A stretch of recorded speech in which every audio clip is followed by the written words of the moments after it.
Welcome to the Explosive Strength Podcast with Jared Bidne. On today's episode, I have Kalil Sherrod here with me. Kalil works at the Rock Athletics in Atlanta, and he's heard about the gym, so he wanted to come down and ask me some questions and walk around and check out the place. So here we go with another episode of Explosive Strength Podcast. Kalil, hey, how's it going? Good, man. It was such a pleasure to come down here and finally meet you. I've been a fan of the podcast and the gym, so I was like, hey, I'm an hour away. I got to drive down and I got to pick this man's brain. That's awesome. Yeah, how'd you hear about the gym? So how did I hear about it? I believe I was just on West Side, and I think I looked at the gyms that were certified. Oh, okay. And then I saw you were in Atlanta, and this was before, so I moved down here in November this past year from New York, and I think I was looking at gyms to go to, and then yours popped. That's what it was. Yours popped up, and I was like, is he gonna be close to where I live? And I was like, no, he's not. But then I saw that you had your own podcast, so then I just started listening to podcasts, and I think I've listened to every single one. Some of them probably like 3 or 4 times, just trying to figure out the little bits and pieces. You know? It's just crazy how someone would want to listen to my voice. What's wrong with your voice? I don't know. I think just as people, sometimes you're on your biggest critic. Yeah. You know, yeah. sometimes I don't like. You know what you said? I don't like my voice either. And so when I first started doing this, my first podcast, I think the intro was only like 6 minutes. I was like, ugh. And so I was like, I put it off for a couple of months because I didn't like the way I sounded. Then I didn't even film the first 10 episodes with the camera. I just kind of left it blank and just kind of put the audio out there. Now I've just gotten a lot more comfortable with it. Yeah. And it's not so bad.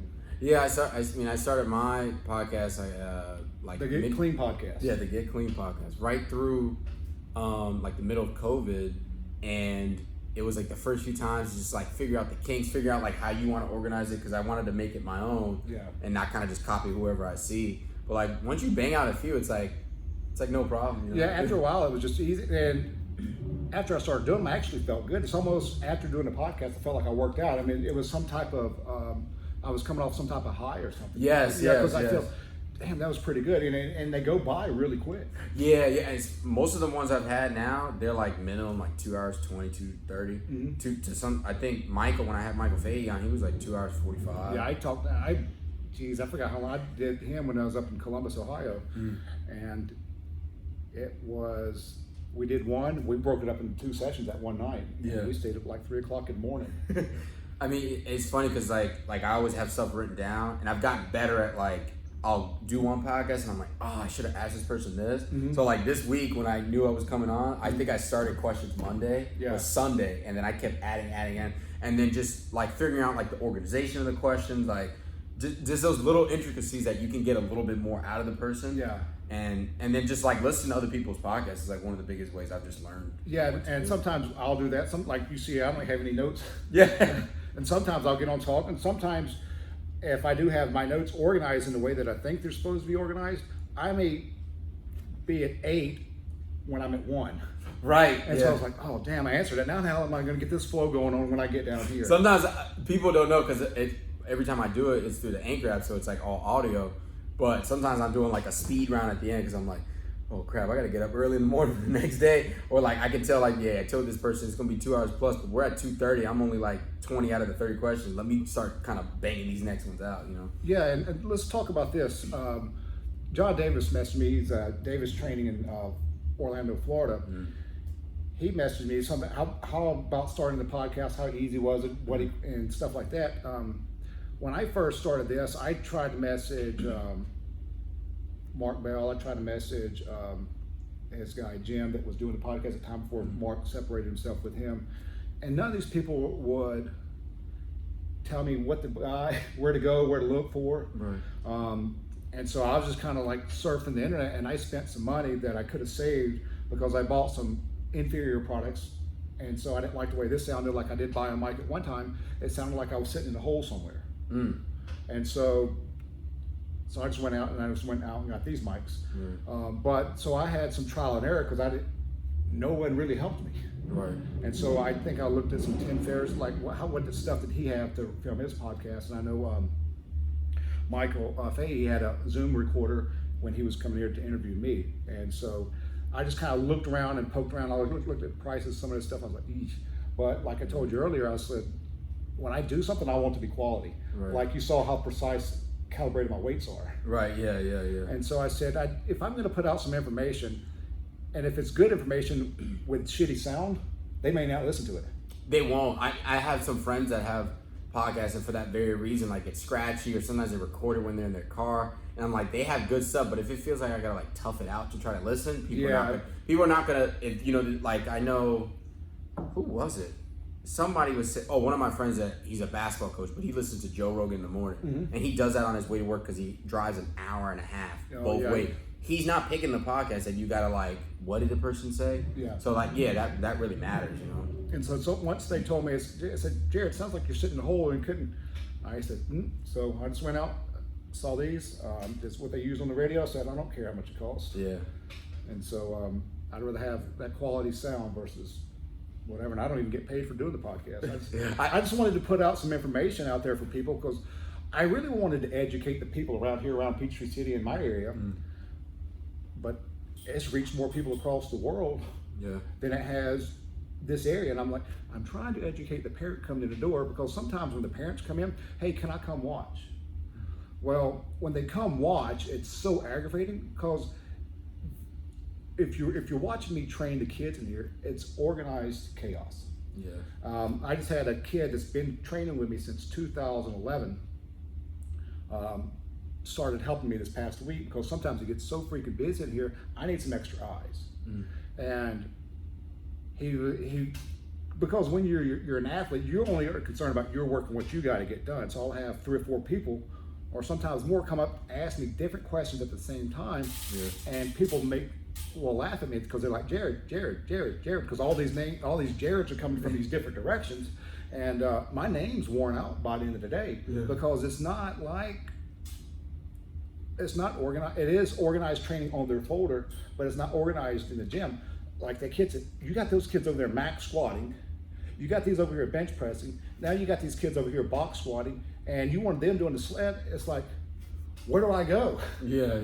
I said it's going to take you some time to figure out. You don't know the people, so all the people coming here I know, and so I said, you have to be my second set of eyes so that we can kind of figure out what's going on, because I can't see somebody behind me sometimes. And so he, as training here as an athlete, he didn't realize how crazy it gets until you start trying to help me organize and stuff, where when you got someone benching, you got someone squat maxing, then you got someone regular squatting, then you got someone over here and over there. He was just like, where do I go? Because I had him at 3 different areas of the gym at the same time, and I had my own little group that I was helping. And so he's, whoa. And so, it's a lot of work. You find out how much work it is, where you gotta boom, boom, boom, boom, and kind of keep. It's not just keeping your head on a swivel, but like you said, all these kids are coming to ask you questions, but you got to make sure like you're still not thinking about what the other kid answered. You got to make sure you answer that one accurately, and quickly get back to that next person. And if you're doing, like you said, you got, what did you say, 30, 40 at a time, or 50, 60 at a time? No, I've sometimes I've had 30 kids an hour, sometimes 20, and low ends usually around averaging probably 12, 14 kids an hour. So. And like I was telling you, if that's why I'm starting to reorganize the gym, like I told you this year. I just bought another 8-stack jungle, because now we'll have, instead of having 6 tricep press down areas, we'll have 12. And that's because then you can have 2 or 3 people just like in a squat. So if I had 12 tricep press down areas, now I can have, if I got 12, I can have 2 people at that area. So now I can have 24 kids doing tricep press downs at the same damn time. And so that's why you was asking about the inverse curl. I've got an inverse curl, but I only have 1 of them. Well, if you get even at 9 kids, you can't have 9 kids all on the same thing at one time. That inverse curl, because of the different heights, it's really hard to have more than. I can't imagine doing 2 people at the same damn time on that. So it's just kind of like, I'm trying to get it figured out this year to where as we're training, and I just have to buy more stuff. 6 more 60 squat bars. I've got 2 different sets of dumbbells. I might even buy another set of dumbbells, the lower end, so that we'll have 3 different jump areas, so we can do dumbbell jumps at 3 different areas. Because usually, if you got 8 people here doing dumbbell jumps at one time, that's an okay number to do dumbbell jumps with 2 mats. But then now I can have, being I got that new set of dumbbells in, now I can do 16 people doing dumbbell jumps at one time. It's still not enough when it gets like extremely packed. So if I add another one, then I could have 24. I need to be prepared for that 20 range. So how did you end up opening your own gym? I just kind of studied working out and exercise science pretty much my whole life. I don't probably watching Rocky and the Russian Rocky 4. Then I just wanted to be at that stage. I just wanted to be strong. So my dad had these old weights in the basement. So I just wanted to go see if I could pick it. I couldn't even. I don't know how old I was, 5 or 6. Mm-hmm. It was 70 pounds, and I couldn't even deadlift it. But I would go down and try, and so I started playing around with stuff like that. And around 12 years old, I started wanting my own weight set and things like that because I wanted to work out. I don't know exactly why I wanted to work out. I just wanted to be stronger, and I wanted to be bigger, I guess, maybe like Arnold, because I had the Arnold book. I don't know how I got into some of that stuff. And I think what drove me a little bit is my cousins, they had weights and they were stronger. And they said they was gonna be stronger than me. And I said no. And so we did pull-ups. They could do 3 and I could do none. And so after a couple months, I was doing 8 and 10, but they were only doing 6. So I started getting stronger than them. So then I wanted to get more. And so I asked my mom and dad to buy me some weights, and they just bought me a little circuit training where I could do flies, bench, and it had pulleys. And after about a year and a half, I wore out the pulleys on it. I worked out every day. But I didn't know anything because I'd go down there. It'd probably take me 20 or 30 minutes. I did the same thing every day, and I just tried to do a little bit more. And as far as opening the gym, I even found exercise. I didn't even go to, as I got stronger, my mom didn't want me to play football when I was younger because she didn't want me to get hurt. I'm not gonna get hurt, so I just tried to get even more stronger. And so as I got stronger, then I was able to play football. And people didn't think I was gonna be playing football that well as I started in 8th grade, really hitting people, because I didn't play 6th or 7th. So the kids that were already on the 7th grade team that are now 8th graders, they said, you're not gonna be able to play because you didn't play last year. And so I went out there and I actually dominated. They didn't realize how good I was. So I'd always both my calves would always cramp each game because I was on everything. I was on offense, I was on defense, I was on kickoff, I was kickoff return, punt return. And so I tried to prove them wrong. Then I got to high school. Then we had a 9th grade team, and I was both ways, high school 9th grade team. But by the time I got to sophomore, I was back down at the bottom again. I was at the lower end of the totem pole for varsity. And so then I struggled my sophomore year to play. Then I started my junior and my senior season. And then all I did was I wanted to go to college to play football, and I wanted to go somewhere big, just for the atmosphere and things like that. So I was able to go to the University of Memphis, and all I cared about at that point in time was still working out, because now when you get to Memphis, you're still at the bottom end of the totem pole. Right. And so as an incoming freshman for football, as a freshman, I benched 225 25 times. Well, how much did you weigh at that time? About 205. Oh. And so when they heard the athlete, who the hell is this freshman benching 225 25 times? Then everybody's wanting to know my name. Right. So then it becomes more of my identity that I am a strong kid. And so once you get identified as something, you always try to uphold that identity. At least as a strong person, I was able to get stronger as my cousins. I was in 8th grade. They announced over the PA system that I was the strongest kid in school. And so, because they had weightlifting competition, somehow we had that as part of our field. I don't know how it came about. I was able to do more pull-ups. I out-benched everybody, and we did some type of running thing. And so, on the thing, they announced me as the strongest kid in school in 8th grade. Wow. Then go to high school. I was still stronger than some of the seniors, and so I've always tried to get even better than that. Then as a freshman going into Memphis, benching 225 25 times, they're like, who the hell is this kid? Right. And so that helped get me noticed with the players. I got the respect of the strength coaches immediately, because I was a freshman coming there working hard and always wanted to work out. The train's gonna mess us up a little bit.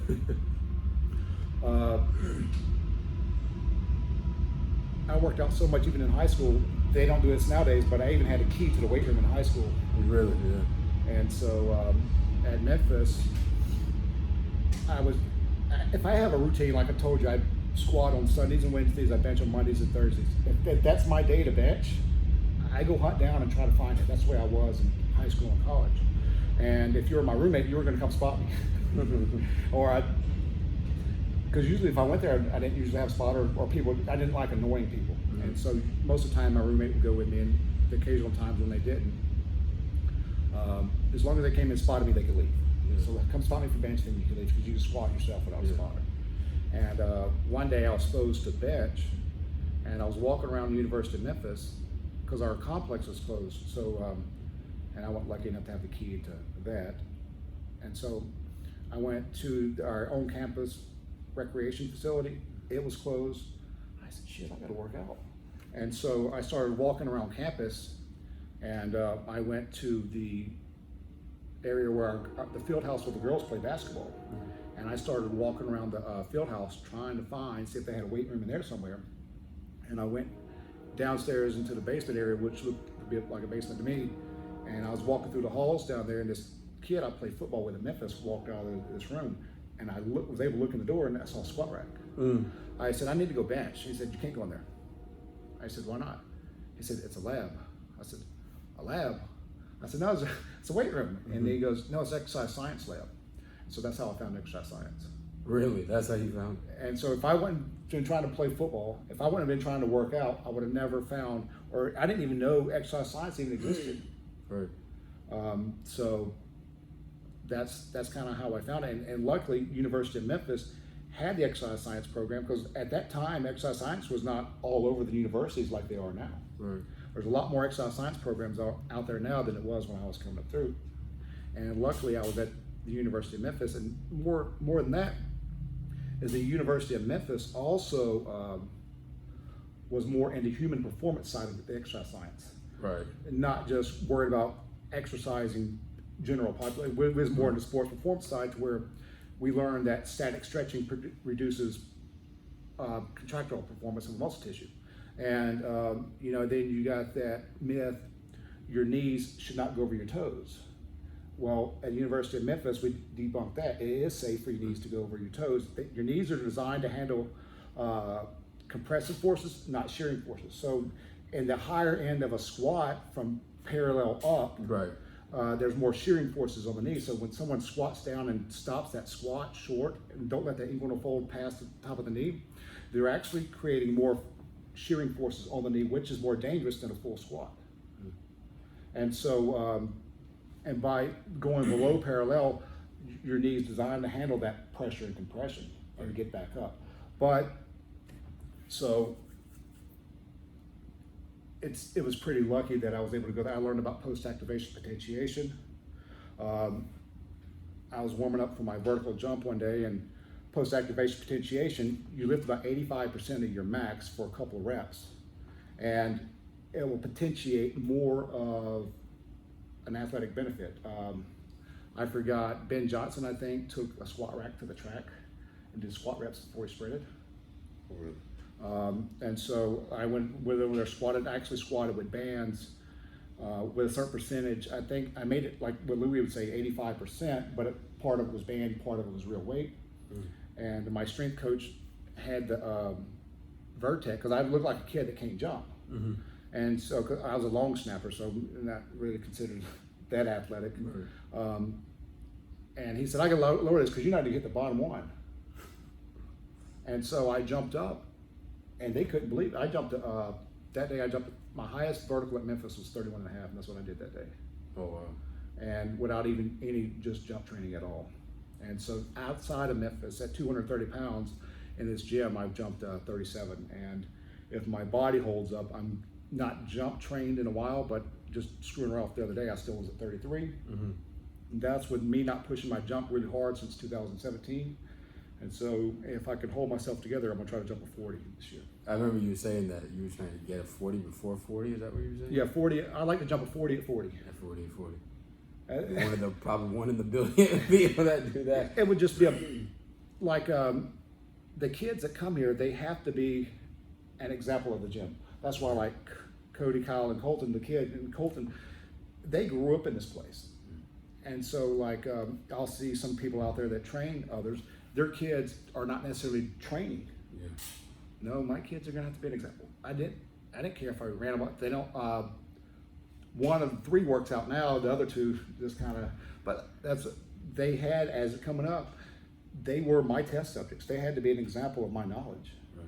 These kids in here have to be an example of my knowledge if they stay with me long enough. And sometimes, being this organized chaos like we were talking about earlier, when someone's coming in watching the gym, I think everybody's so used to having everybody go, let's go for bench to incline to some type of, we're gonna do 1, 2, 3, 4, and 5 as a whole group. This ain't group training. Right. This is individualized training with a lot of kids. And so each kid has their own individual folder with their own specific sets and reps for their bench, their own specific sets and reps for their squat, what accessories and stuff like that I want them to do. And if you're a parent coming in off the street or you're anybody else coming in, you come over there and you sit down and you kind of watch what's happening in the gym, you're like, man, this is, my wife even gets to me because it's not organized. It's not supposed to be organized because you don't need the same thing I do. Yes. Yeah.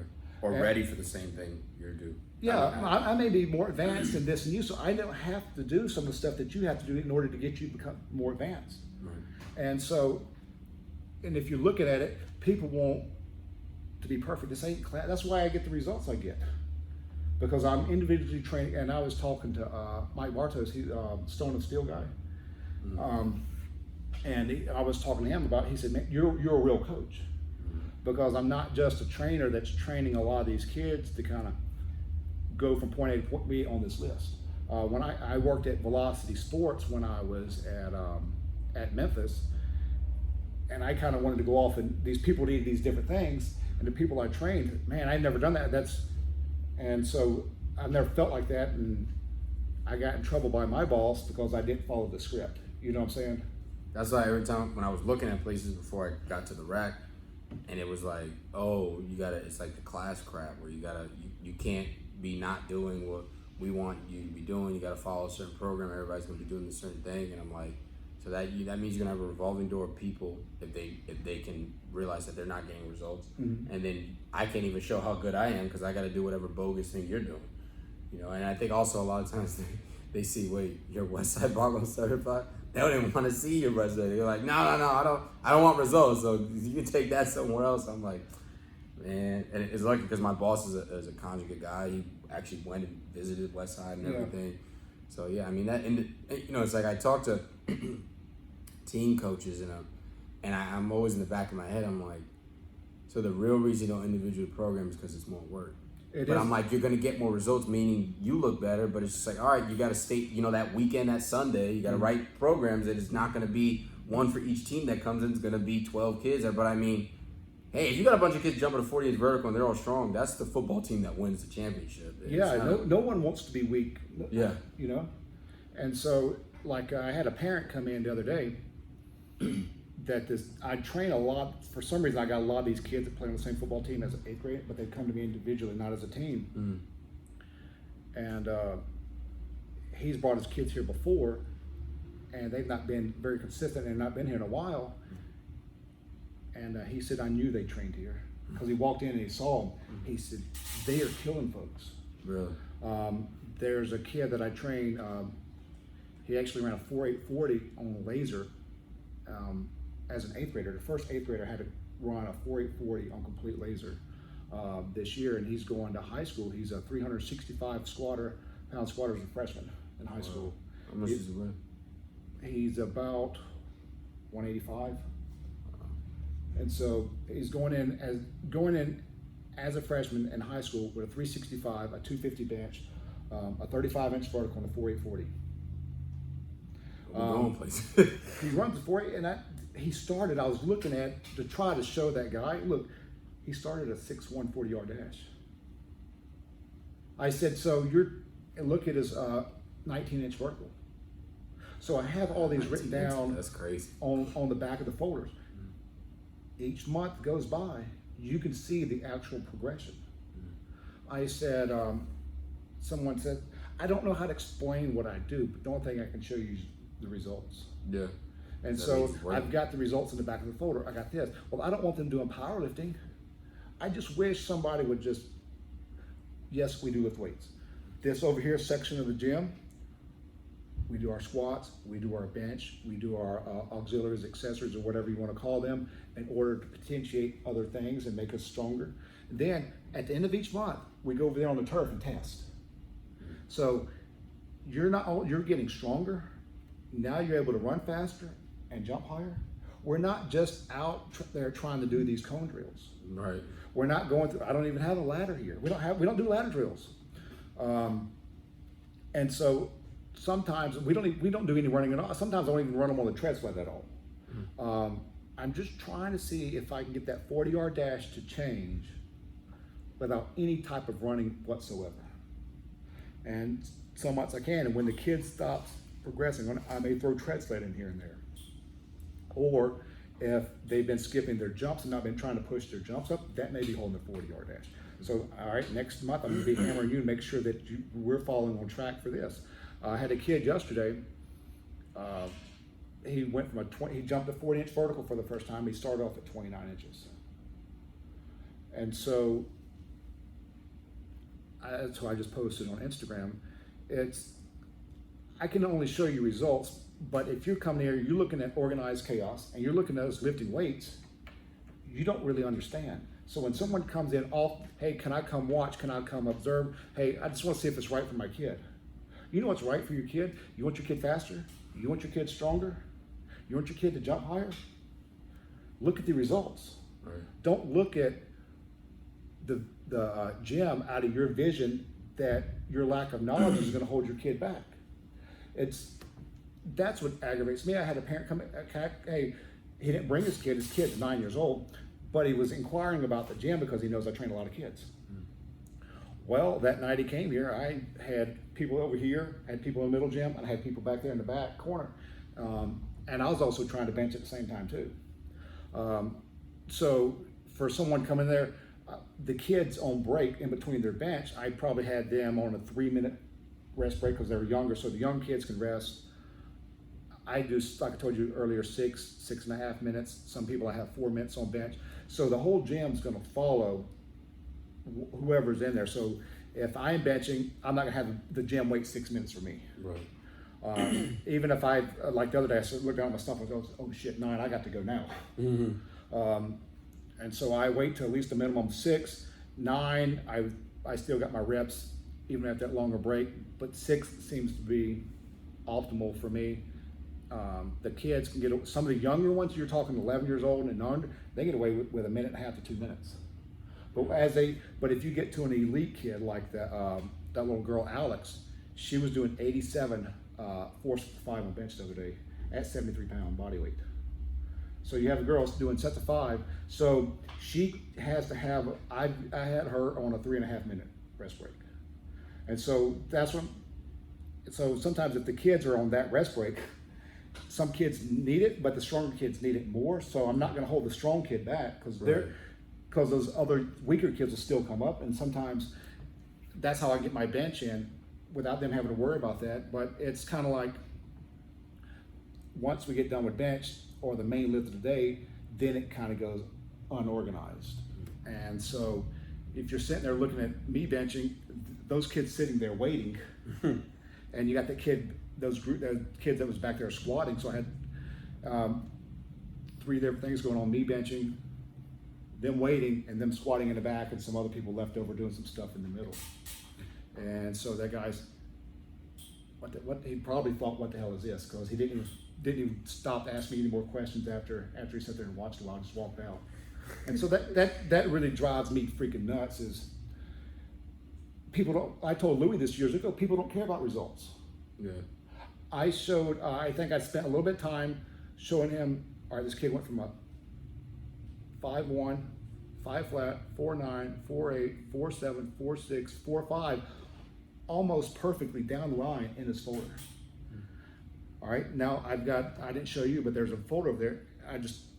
After a kid's been here for several months, like that the 8th grader I told you went from a 6'1" to a 4'8" in I think 14 months. So you're not talking about a kid that came here as a fifth grader and now runs that. And he started off coming to the gym once a week. And so the next month when I tested his 40, it was the same thing. I said, you can't come here once a week and get better. So the next month, he started coming twice a week. 40 got better. Next month, started coming 3 days a week. Then after that, after he started to improve more, then he started coming every day. He even comes now during football season. And I had how many days a week? In football season, at 2 to 3 right now. 2 to 3. And so one of the football coaches stopped by and they said, Terry, that kid's a beast. I said, yeah, I know what I can do, but sometimes I think the high schools around here don't want my training to contradict their training. So they could send them, hey, y'all need to go to this place for speed and agility. And like that's what that one mom came here. She said, I just want to do speed and agility. I don't want to do a powerlifting. That's letting me know you don't understand training. Yeah. You have to get stronger to get faster. You have to improve your rate of force development to get faster. And so getting stronger, it's like they'll say, like these high schools are really bad about saying just because you're strong doesn't mean you're a good football player. You've got potential to be a great football player if your coaching skills would teach that kid how to play football better. We are organisms. We adapt to whatever's imposed upon us. So you could take a kid that's not very athletic and teach them how to play an athletic sport if you know how to change them. Like, who would have thought that kid jumping a 19-inch vertical would have went to a 35-inch vertical in that short period of time? Right. Who would have thought that there was another kid that just jumped his 40 yesterday. He went from 29 to a 40. I had a kid that started off here with a 39-inch vertical, made it all the way to a 42-inch vertical. He jumped that 42-inch vertical weighing 210 pounds. They'll tell you if he's at 19, then he has bad genetics and he's never going to be jumping that high. So they quit with that kid, and then because they don't know how to get him there. And then they go to you, and then they're pissed because they're not doing it. So then they send you to the damn speed and agility place. Yeah. And then you get slower. Yeah. Oh yeah. I had I had a kid that was training here, and he went. I'd have to pull his folder to give you the exact numbers, but he was close to around that 6 range. I got him down to a 5.2 40-yard dash. Then he quit coming because he had to get faster. We worked progressing and getting faster. So we left and went to a speed agility place to work on these mobility, work on this what I call bullshit. Yeah, it is. That looks good, that produces nothing. And so he went there for a year and worked with coaches. For some reason came back here a year later. So he came back, it was I just remember the month being in November, and the next year was in November. And so I tested him in the 40-yard dash. He ran the same thing a year later as he did the year before. Exact same, he ran 5.2. And so after a couple months, we went down to a 4.8. And so when he first came back and he ran that 5.2, I gave him a whole new folder. We were going to start all over, but I had his old folder. So what I did is I took a picture of the year and date next to the new year and date with the same 40-yard dash times. His dad said, "How did I know that was coming?" Because I care about the numbers. Like when I put that bar on my bar, when I put it on the scale, I wanted it to weigh 20 kilograms, it weighed 20.00 kg. Right. And so when I want something, I need it to be precise. That's why I do that laser testing, because my inaccuracies of timing someone with a stopwatch could really mess with the result of someone doing the 40-yard dash. Yeah, you don't know if they got better or worse. And so a tenth of a second, it's only 3 feet.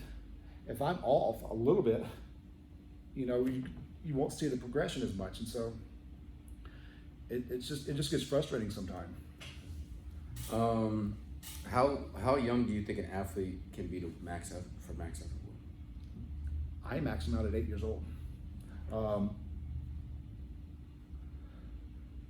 The National Strength Conditioning Association, you can even max them as young as 6. I like to make sure I'll max them on bench almost immediately because they're less likely to do something crazy.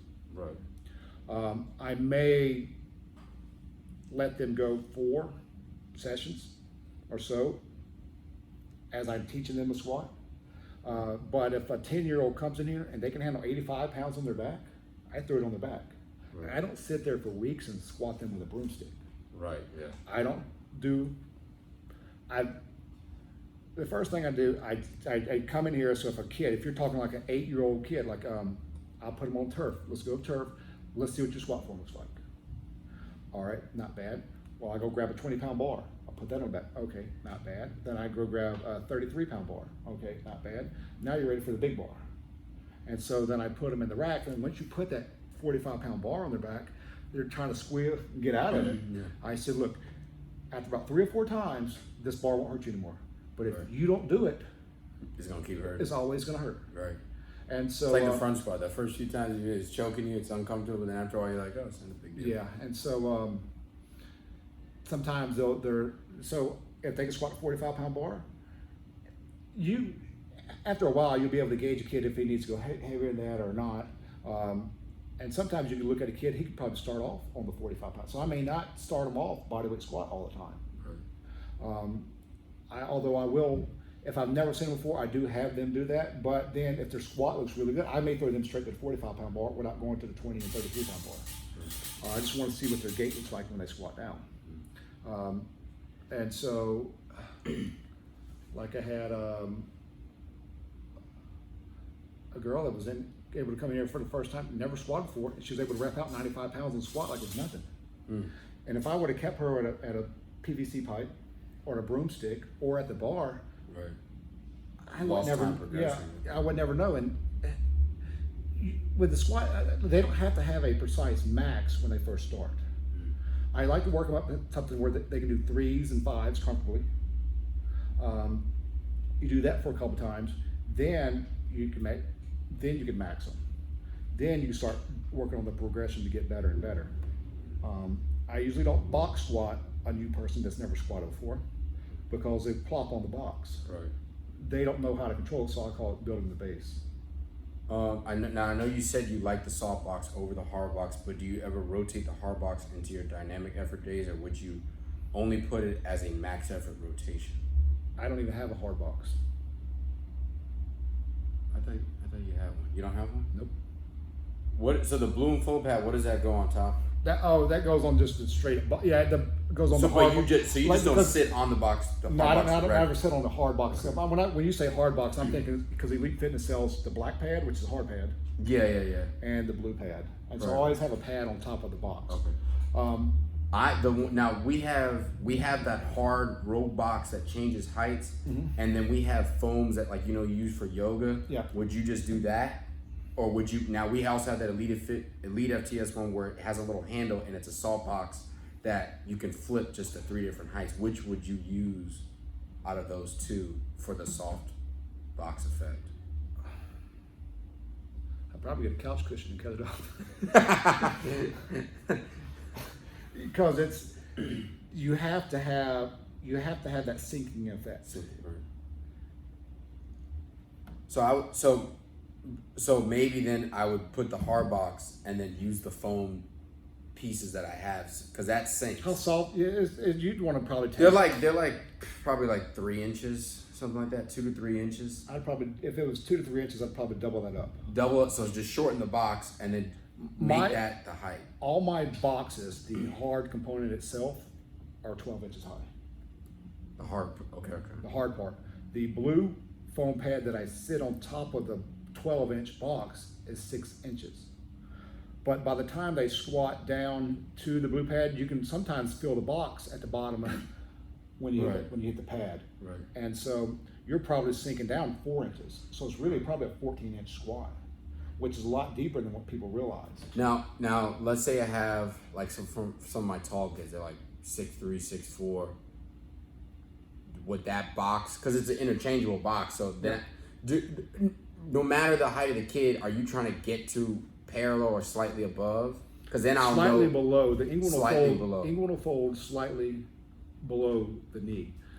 If you have someone that's 6'2", 6'4", 6'6", or above. Yeah, I've got basketball players. Basketball players. I do have a basketball player. He's a freshman. He's 6'6" right now. Mm-hmm. I do have all my boxes are taped at 12 inches, so the heights cannot be adjusted. I got them gorilla taped. Really? Okay. Yeah, so that I don't come in here and change my box height. But for that basketball player that's that tall, and the mobility is usually terrible for them too. Yeah. So that was another always a concern with me. Okay, we'll fix that. Okay, that kid, he still squats on that box, but I have an Elite Fitness red pad, which is about 2 inches. More? Oh no! I stick that on the box, then I put the blue pad on top of that. So I've actually raised the box up 2 inches for that taller kid. So even a 6'6" kid is still squatting down a 2 inch difference than someone else. And sometimes when you're younger athletes, they're like 4'11" or whatever, they will still get a running benefit off their speed. So if you're testing, although they're not squatting down very low, some reason the stupid box squat makes them faster at the end of each month. And as soon as I take the damn box away and start working on the regular squat to build their structure, is what I call their structure, because they got to learn how to lower the weight, they got to learn how to raise the weight, they got to learn how to just not sit on the damn box. Right.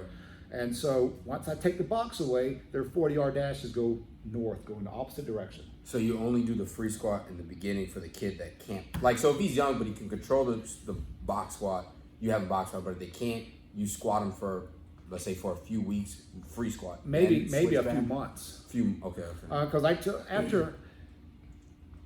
after someone comes in here and believes in you, then I don't feel the pressure of having to improve their 40-yard dash each month. I just need to make sure that they're better. And they see everybody else improve it too, so it doesn't become like, as soon as they plateau for a second, it's not, oh, it's just Jared's fault and we can leave and go to the speed place. It's like, okay, let me trust him, whatever he's doing, let him make an adjustment. Yeah, because it's at the end of the day, you still have to take care of the kid. And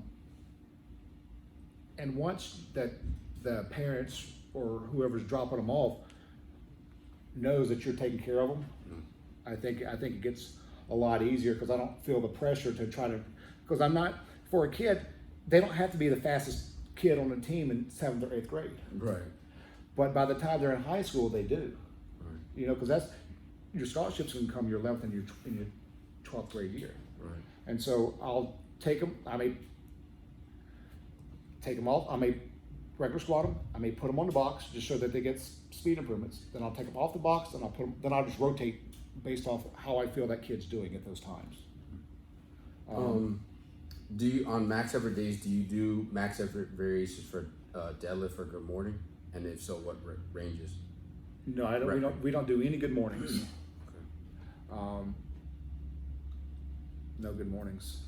Very few people will do them. I think I've only had one kid out of the past year do good mornings. For like a 3 or 5 rep max. But do you have them do good mornings, period, at all? No. The focus level's got to be very high for that, especially if you're trying to drive up the maximum effort on it. Now, deadlift, well, if the kids are going to powerlifting competitions, I'll deadlift them. If they're not, I'll more likely gonna do them in a rack pulls. Right. And we do double overhand rack pulls. Okay. So we don't use the alternating grip and we don't use the hook grip. The reason is if I try to push, our frequency is so high. If they're coming in 3 days a week squatting, and I'm pushing the squat and I'm pushing the deadlift at the same time, their squat goes backwards. Right. I had a kid go from doing 405 for 2 to doing 385 for 1 on the squat. Still training 3 days a week. So how in the hell do you work out 3 days a week and you go backwards? The deadlift's too much in order to keep. I'd rather take the squat north. Right. Then you can do other stuff like the Nordic curls and stuff you did today for the hamstrings. The hamstring is going to be your 20 to 40-yard mark. Your 0 to 20 is going to be your squat. Right. And so as they get stronger, they're able to hit that 0 to 20-yard mark at more of the appropriate speeds. And over the time, I've taken the kids who run a 4.6. Well, they're running a 2.6 in the 20. A 20 is more of an indicator of the 40-yard dash than a 10. A lot of people, I need to work on my start. I need to work on my start. Well, shit, if you get stronger, you're going to overcome your own body weight's inertia much quicker. And so you'd be able to reach more of a max speed earlier instead of trying to take time to build up. What would you, so like in the place that I work at the rack, the longest turf we have is 30. So would you do 10s or would you do 20s and just try to, because like with kids, I don't want them slowing down right before the wall. Like what would you do in that circuit? Would you even do a 15? I'd probably go as close to 20 as I could. 15. 15. It just depends on how much time they have to slow down. I don't know if you'll have a crash pad or what, but if you're doing, the reason I don't like 10s is I would have people come in here do 10s, do 10s, do 10s, do 10s. You run a 1.6, 110, I run a 1.5, 410, but your 20's better than mine. Right. And so, although you ran a slower 10, you're picking up something within that area that I'm not sure what the hell's happening either. Right. And I don't spend a whole lot of time studying it. I'm just based off of what I've seen, because I do, when I test their 40-yard dashes, I'm getting their 10, I'm getting their 20, and I'm getting their 40. And I'm getting the splits in between each one of those. Oh, you have that many cameras? I mean, for the laser that you have? Yeah, so I'm picking up the 10, I'm picking up 20, and I'm picking up 40. And you write all those ones down, or Yep. or you write? I mainly, if you're a high-end kid, like if you're getting ready for the NFL Combine, I'm having everything written down on you. Your 10, your 20, how long it take you to go from 10 to 20, how long it take you to go from 20 to 40. Because then if the kid kept accelerating or they have a problem with acceleration. Yeah, so like if you're looking at like the kid who ran a 4.6 40 complete laser in here, his 20-yard dash was a 2.6, 2.61, 2.63 or whatever, and he ran a 4.6, so it's pretty much hitting that. But when he ran a 2.59 20, he also ran a 4.59 a 40. Wow. And so I've seen so many kids that are like that. So where the easiest part to improve is the 0 to 20, because sometimes that back end speed from 20 to 40 does not shift that much. Because if you're running for a kid to run like that, he's going to run about a 1.90 to a 1.92 20 to 40 mark. And so it's easier to knock off of a 10th there, because at the top end speed, it's harder to get that 10th away from it. And so you're not going to go from a 192 to a 182. Right. What's his name?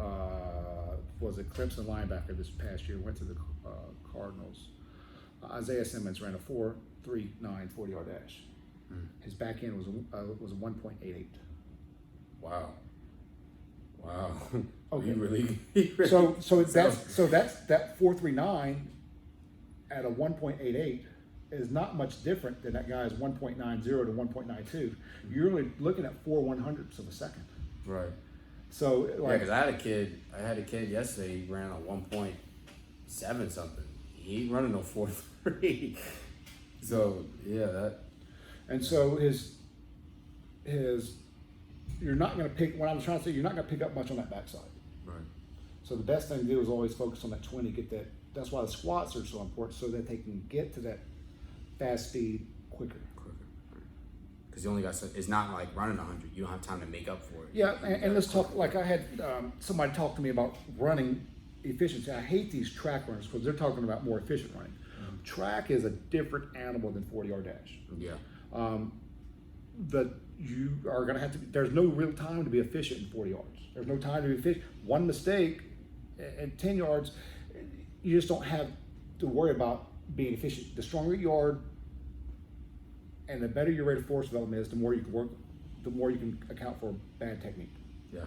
So what I'm trying to say is, I had a kid that ran a 4.55 and a 4.58 range very consistently in the 40-yard dash. Goes, let's go time you in 100, runs a 13 second 100. And so then I had a kid that was slower, was running 4.7s in the gym. He was actually running 11 second 100s. Wow. So something happens after a certain point of time. And I don't sit there and try to nitpick penny out or whatever the things. I just know in my head that this kid runs a 4.5, but he runs a 13 second. Another kid runs a 4.7, 2/10 slower than 40. So he's gaining something as they get out. The 100 meters is a long time. They can either get tired, something's happening outside that gate. So higher than other kids. So then if you get a track runner trying to tell a guy that's got to run a 40-yard dash, hey, you need to be more efficient, you need to do this, you need to work on coming up quicker. That may help you in the 100, but it could also totally destroy your 40-yard dash. Yeah. And also, you know, I mean, like I was talking earlier, was like, even in football, like a lot of times they're going to be running 10s, 20s, 30s. I mean, you're talking about, oh, you need to stand up quicker, but like most of the time they're digging in. They gotta hit somebody, avoid getting hit. They're not running linear over and over and over. I think I heard that in one of your podcasts. Like they only run linear in their sport for that. What was it? It was a certain amount of seconds, a certain amount of distance. I was like, they're never going to run more in a straight line within about I think it was 12 yards. Right. And these people are like, you need to have perfect form. I'm like, but you also, if you run like that, it's not going to be good for football. Just like if I run like football and track, it's going to be totally different. It's two different sports. We're both running, but the distance, the style, and what is required while we're doing it is all different. Yeah, in football, like especially if a linebacker, you're never really going to run Right. more than 15 yards. Right. And if you do, it's just on an open play. Like Why have they not adjusted that? You think? Why did they not adjust the distance for the position too? I think so much of what they've learned, it'd be like me staying at Memphis. I would have been entrapped as a strength coach there because I'm going to get paid whether I'm getting results on 40-yard dashes, vertical jumps, or anything. As long as my players are healthy, I'm still have a job.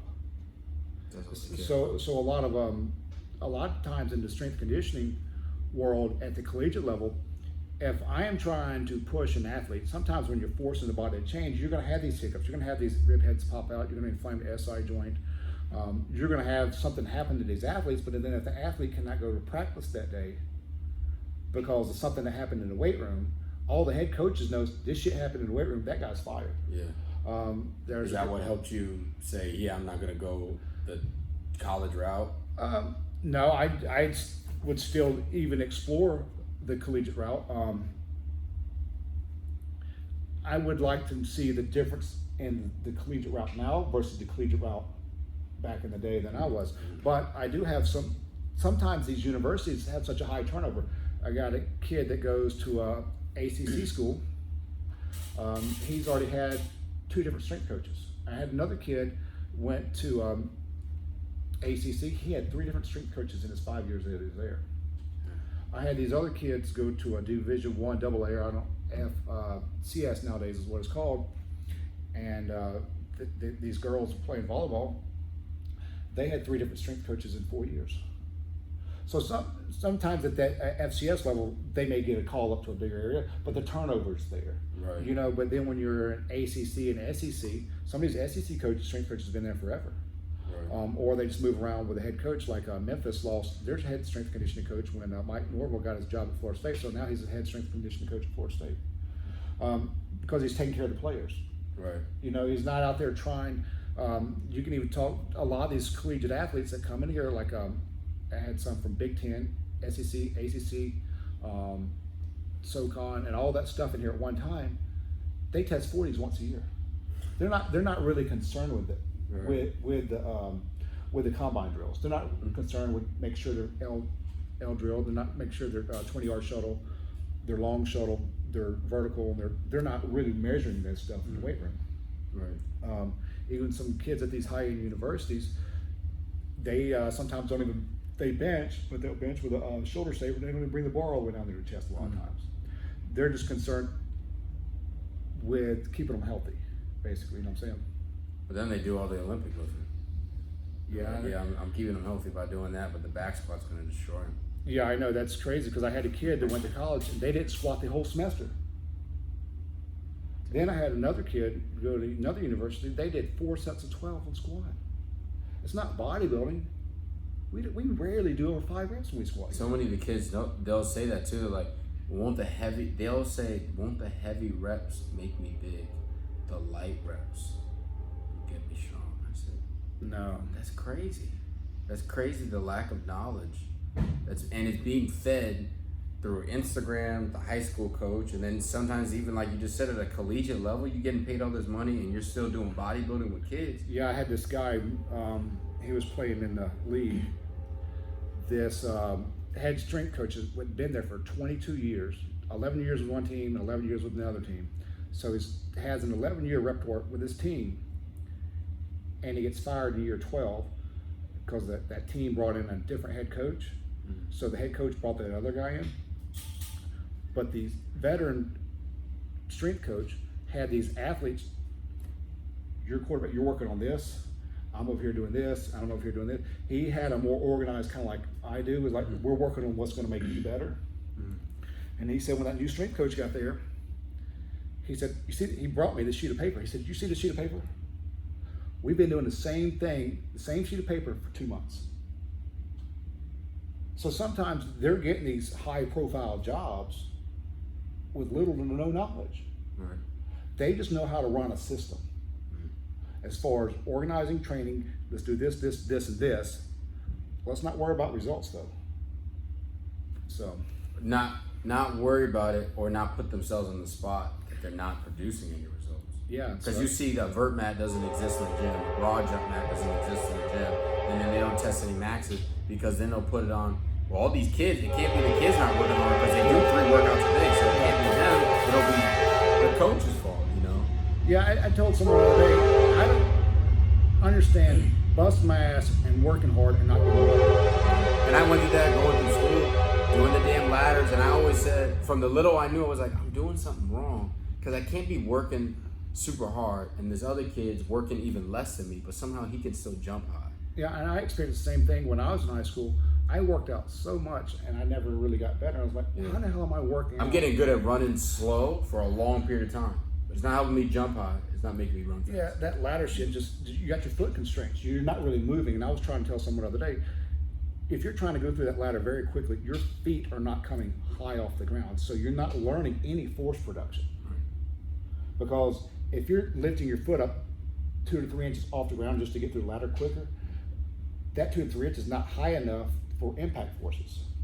And so like if you want to jump over hurdles, if you're jumping over 30-inch hurdles, you got to overcome a lot more mass in order to get back over the next hurdle. So that hurdle jumping is actually going to make your feet quicker because you're learning how to absorb and stop forces. And so like if you're running on an open football field or a basketball court or a volleyball court, if you're running from point A to point B and you got to stop and come back, you got to take whatever your body mass is, or whatever rate of speed you're moving it, stop it, then go back in the opposite direction. And agility is not preparing the athletes to do that. Do you always have them jump first, even on max effort days, or do you ever squat then jump? Right now, we squat, then we jump. Try to keep the squat. For years, we would go in there and jump. But like I said, the problem is I got 7 lined up racks right there, and that plus a monolift, so I got 8 squat stations. If you're taking me and I'm caring about my jump, sometimes I jump for 40 to 45 minutes. And so then if I start warming up after my jump, now I'm taking up, if I start at 4 and I'm just starting to warm up at 4:45 or 4:50, by the time I start my first set, it's gonna be around 5 o'clock. And so the next group coming in may need that rack. Right. And so what I've done is now I squat first, because sometimes if I were having a good squat jump day, I may jump for 20 minutes, then go squat. Right. And then some days I would spend longer time, but what was getting inconsistent is my squat was changing too. The squat was not as consistent because I may spend 20 more minutes jumping today than I did the other day, so my legs were a little bit more tired. So when I got to go try to hit my squat numbers and my squat speeds, that was changing too often. Right. And plus then I was also messing up a rack. So now we come in, we squat, then if you want to spend 20, 30 minutes jumping, at least you're out of the rack, then you can do that. Because then you can get your accessories and move on through that way. Right. For someone like me and who has limited on time with the kids, do you like trying to get 3 to 4 sets of 5 in the box jumps and then 3 to 5 max effort attempts on a jump mat, or is it a good way to go about it, or do you just always do the jump? Because I know with the kids sometimes it takes them forever to get primed on the jump mat, or will you just do like take 20? Like also more importantly, how many jumps are you doing on the jump mat? But like, how are you getting them warmed up for that? But you also just said that you don't jump before, you jump after, so they're kind of already warmed They're up kind of from the already squat. warmed after squat. So they're ready to get their singles in basically on the jump mat. The kid that jumped to 40 yesterday, I have an older body and I'm different. How I warm up for my jumps, some of these kids can come out, go from squat, come over, and their first jump be a 36-inch vertical. No warm up specifically to jumping and still jump at 36. Right. To me, that shit hurts. I gotta get warmed up. So how I told that kid for if you want a warm up progression, I tell him what I normally do. If I'm jumping with 30s, I'm gonna jump a 15-inch vertical. And I'm like, oh shit, that was actually 17. So actually trying to hit a 15, if I accidentally jump and hit a 17, I know I'm gonna have a good day. But if I jump, and I think I hit a 15 and it's actually a 14 or kind of close to, I may have an okay day. I don't know what's going to happen. So then I'll try to hit a 15, then I'll try to hit a 17, then I'll try to hit a 20. Once at 20, I may go 22. Then I may try to go 25. Then once I get to that number, then I'm busting and going all out. And so I'll try. We'll go through it after this. I'll try to hit certain numbers, and as I'm hitting those numbers, I just try to get to a minimum, which would be the 25. Then I go all out. My best with the 30s is I've jumped to 30 with 30s. And so that kid, I had him. All right, let's try to hit a 15. Let's try to hit an 18. Let's go 21, 24, and I just tried to give him an idea of how to warm up and how to progress instead of just going over there and going straight into all out jumping. Right. Sometimes they don't get a number, they get mentally defeated, or sometimes they may get a little hurt, they may be a little bit stiff or whatever. You said the biggest key is if they're coming over there and they're expecting when they first jump, if they're expecting a 26 with 30s and they hit like a 23, it beats them up mentally. Yeah. And so then they may not feel like trying hard that they're day. They're trying to check out right after that. Yeah, they're like, man, this is a shitty day and stuff like that. So by telling that kid how to warm up like that, he said yesterday, I told him once he hits a 38-inch vertical, casual, we change the music and we get people to watch, you'll hit a 40. And so yesterday was the first day that he tried the warm-up progression like I told him. He said, Jared, and nobody was around him. He said, I just jumped at 38 and I didn't even feel like it. I said, you're ready. And he said, I just casually jumped to 38. And he said, without trying to push hard, he said, I just kind of floated. I said, well, you're ready. And so we got people around me and he jumped to 40.7. And so he said, really? I said, yeah. I said, I told you. And I said, that warm-up, that warm-up progression feel? He said, it felt great. But everybody's not like that. Right. And so this kid's a junior in high school, so he's a little older, but he cares. So if you take someone that cares, you can have them, he was over there jumping by himself. Now for a 12-year-old kid that don't care, they're gonna go in there and they're gonna go straight into maximum jumping because I tried to tell someone this other day that kids are like they're on steroids. Their hormone levels and their ability to be able to recover are so high that you can't even get that steroid as an adult. You know what I'm saying? Their ability to be able to recover and do everything is much better than we are as we get older. But a lot of the research has been done on strength conditioning with older population. People don't deal with the amount of kids that I deal with here. No place. Right. They need to come do research on you. Yeah, that's why Louis sent Michael Fahey down here to figure out what the hell I'm doing.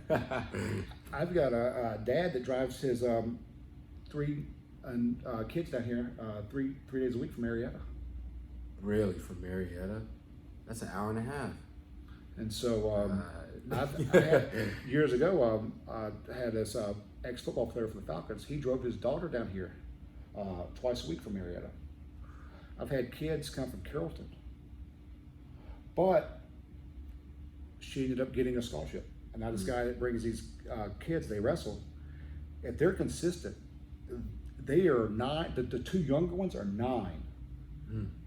The older ones, 12, 11 or 12, but she can be great too. But the 9-year-olds like Colton, like Zach Seymour, had a kid jump I don't know if he almost jumped a 36-inch vertical with 30s. How old is he? He's old now. He goes to Cornell University. But how much does he weigh? 195 pounds. 30-pound dumbbells for 36 inches. Yeah, 60 pounds of extra added weight. So if he jumps with his football uniform on, he can still get off the ground. Right. You know, that's sport specific. Sometimes these kids, they can jump a 35-inch vertical, but if they get dumbbells in their hand, they're not even jumping 26. Right. So if they've got football pads on, they're not going to be able to jump as high. So that's the thing I like about the loaded jumping as well. But I think it was last year I was reading research, jumping with dumbbells in your hand improves jump performance. I said, shit, good. You know, I've been doing this for years. Mm-hmm. We've been doing dumbbell jumps for 8 years. And I just read that research came out last year. Where's isometrics in your training? Not here. I talked to Michael. He likes using them with the kids before they jump. He said it helps, but maybe just now there's a study, and this was a long time ago. If you put a kid on a 45 hyper, and I'm not done. I only got one 45 hyper, and I guess I could experiment with it. Put a kid on a 45 hyper, and you have them maybe put a straight bar at the bottom on the ground, 95 pounds, and come up to an isometric hold. And it's in one of the Verkhoshansky books that some jump performance has benefited from the isometric straight to the jump. Mm-hmm. So do the isometric, then you would go jump. Yeah, so instead of doing the dumbbell jump, you do an isometric hold, mm-hmm. then go jump. Mm-hmm. But you don't do it. I don't do it because I I get my results with that. Now there's different ways to bake a cake too. Right. I could try that and let someone know my opinion on it, see what happens. But it can't be done. If they have a better jump improvement that day, it would have to be tracked somehow over time. Right. Because the isometric contraction at a 45 hyper will target the lower back, your glutes, and hamstrings, which all responsible for hip extension. Right. And that's what jumping is hip extension. It's more hip extension than it is knee extension. Our knees only bend to about 140-degree angle in the That's back. why the leg press doesn't work, as you say. Leg press don't work because your hips never extend when you leg press. Right. And so that's why you don't see a leg press over here. But but I don't change. We dumbbell jump all the time. I'm not coming in every single time. Every single time. We're not coming here doing like the what'd you call that thing? We had it before. Like when I was trying to figure all this bullshit out. The super cat. Yeah. So it's like a jump thing. You put it on your shoulders, you load it with the front, and you jump with it. Right. I had one of those. Is it here? Nope. I had a plow swing. Not here. Not here. I had dumbbell jumps. I had people doing hurdle jumps, and we were doing box jumps. And so this was probably 2012 area, and I kept these people on those stations month after month after month. When this one kid that started off with a 19-inch vertical, he had a 33-inch vertical. I said, holy shit. Then he eventually progressed. He was the one I told you about earlier, to a 42-inch vertical at 210 pounds. Starting vertical 19 to 40, double his jump height. Who does that shit? And so then I had a girl go from a 19 to a 30. And so after I've seen it so much, then I've learned how over time to wave it in different fashions in order to improve different people. Right. I mean, you may not use the same dumbbells on the same day. Right. But if you trained every day and was consistent with me, we probably would, because I would try to get you close to me so that I beat you. Create competition. Right. And so sometimes kids don't like competition, so they'll go there and jump by themselves. Right. But yeah, so I don't come in here and jump with ankle weights on. The next time come do dumbbell weight. That's too inconsistent.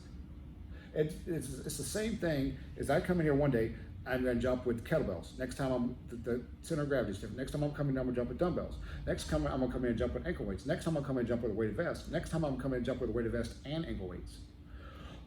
It's the same thing as I'm going to come in here, I'm going to safety squat bar. I'm going to come in here, I'm going to front squat the next time. Next time I'm going to come in, I'm going to box squat, straight bar. Next time I'm going to come in, I'm going to camber bar squat. Next time I'm going to come in, I'm going to safety squat bar, box squat. I'm changing up too often in order to yield a result. So how often do you change up for your athletes? Like, so if you do dumbbell jumps every time, will you change it in the aspect of maybe it's standing, maybe you get a step? Nope. Oh, Always consistent. always. Variables ruin training, especially when we're these younger athletes that are not more advanced. I probably need to be more varied because I'm more seasoned. The less seasoned you are, the less variation you need. If you change up something too often on a kid, for some reason their body forgets what it's learned. Because when you're training someone, you're teaching. Training is teaching the body how to do specific things. If you come in here and you go to math class today, next time you go to Spanish class, next time you go to regular English, next time you go to history, next time you go to algebra, the fuck did we learn the other day in Spanish? Right. You don't know because it's not pounded into you. Right. And so if you're coming in here and expecting to do a jump mat with ankle weights and a weighted vest on the day, next time we're coming in here and dumbbell jumps, we're recording this, and how are we recording it in order to say, okay, I did this on this day? Well, shit, if I jump, because once you jump with, the center of gravity is a lot more consistent with the dumbbells than it is with a weighted vest. Because we also did, at the start of all this crap, is we had kids jump with a weighted vest on. I did this shit myself too. It's something about the weighted vest, when you bend down and jump back up, what was throwing off our kinesthetic awareness, to where when you jumped in the air, you felt almost off balance. Right.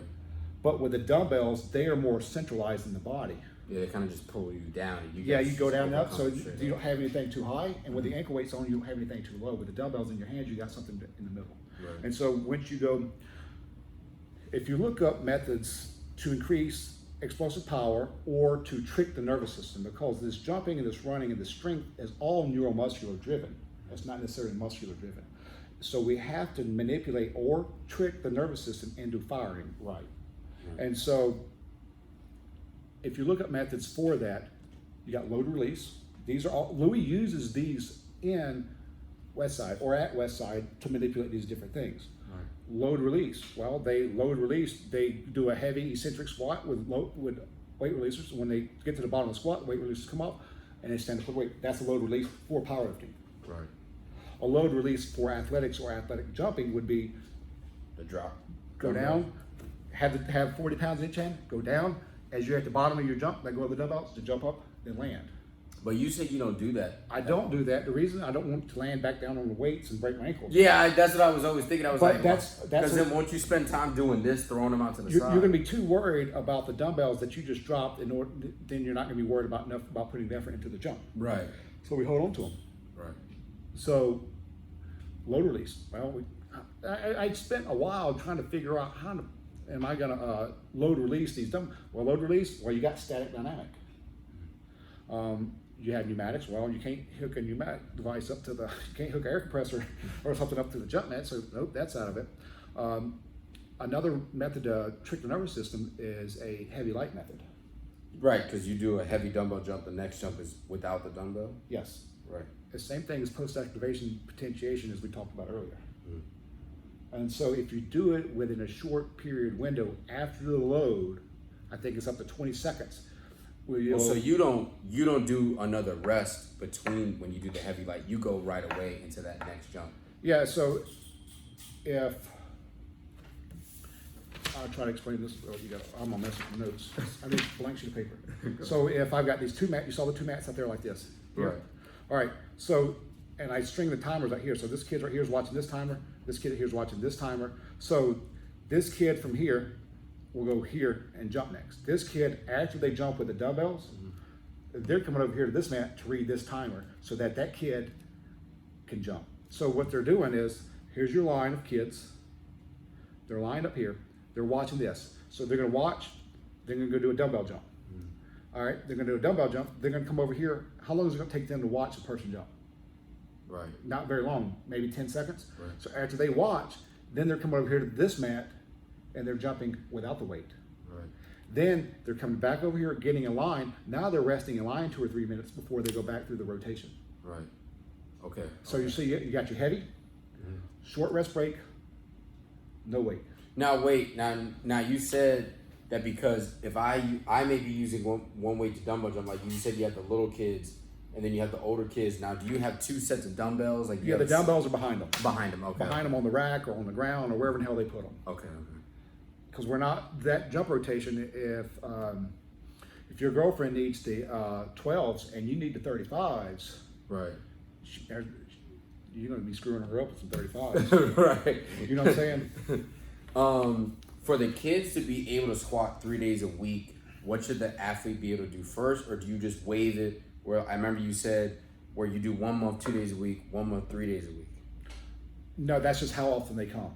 So you may sign up here twice a week this month. Mm-hmm. Next month you may sign up to come here 3 days a week. The next month you may sign up. That's out of my control. And then, but that just means you're squatting them each day. If they're only coming here twice a week, guaranteed they're squatting twice a week. Right. I don't give a shit if their ankles hurt. Right. What do you say to them if my ankles hurt? Well, we're gonna squat anyway. At least we're gonna try. At least Mike. That's my dead reaction. Well, we're gonna squat anyway. Mm. And they kind of get a like you did. This was kind of like, huh? I said, look, we're gonna go try it. Right. If you can, you can. If you can't, you can't. Right. But just because your freaking ankles hurt, don't tell me you can't squat. Mm. I just sprung it at practice. Well, shit, that don't mean nothing. Mm. Yeah, it may hurt you right now. Does it hurt you when you squat? Mm. I don't know. Well, guess what? We went box squatted on the stage squat bar that day because that's what he's programmed to do is to stay on that damn bar until I get tired of squatting on that bar. Mm. Jared, my ankle didn't hurt. I know. The only way you know is if you do. Don't come in here saying your ankles hurt and not go do it. My back was killing me one day, and I went to the chiropractor because it was bad. I didn't know if I herniated disc or whatever. I was having a hard time walking, and nope, you don't have a herniated disc. Guess what my ass did? I came in and I squatted. I went down, my back popped, quit hurting. And I had this other. I had a kid walk in here with a boot. I heard, and the girl, she was crying, right, while she's squatting? Well, no, I've had this shit. I get kids to cry all the time when they're squatting. But I had this kid come in here with a boot, and I said, let's try to squat with that boot on. Mm-hmm. It's just like a crazy scientist. Yeah. I can't do it, couldn't hold balance. But then I've had kids that had a cast on that was able to do somewhat. It's just, you're not really going to hurt them, and people's perception, I don't want to overdo it.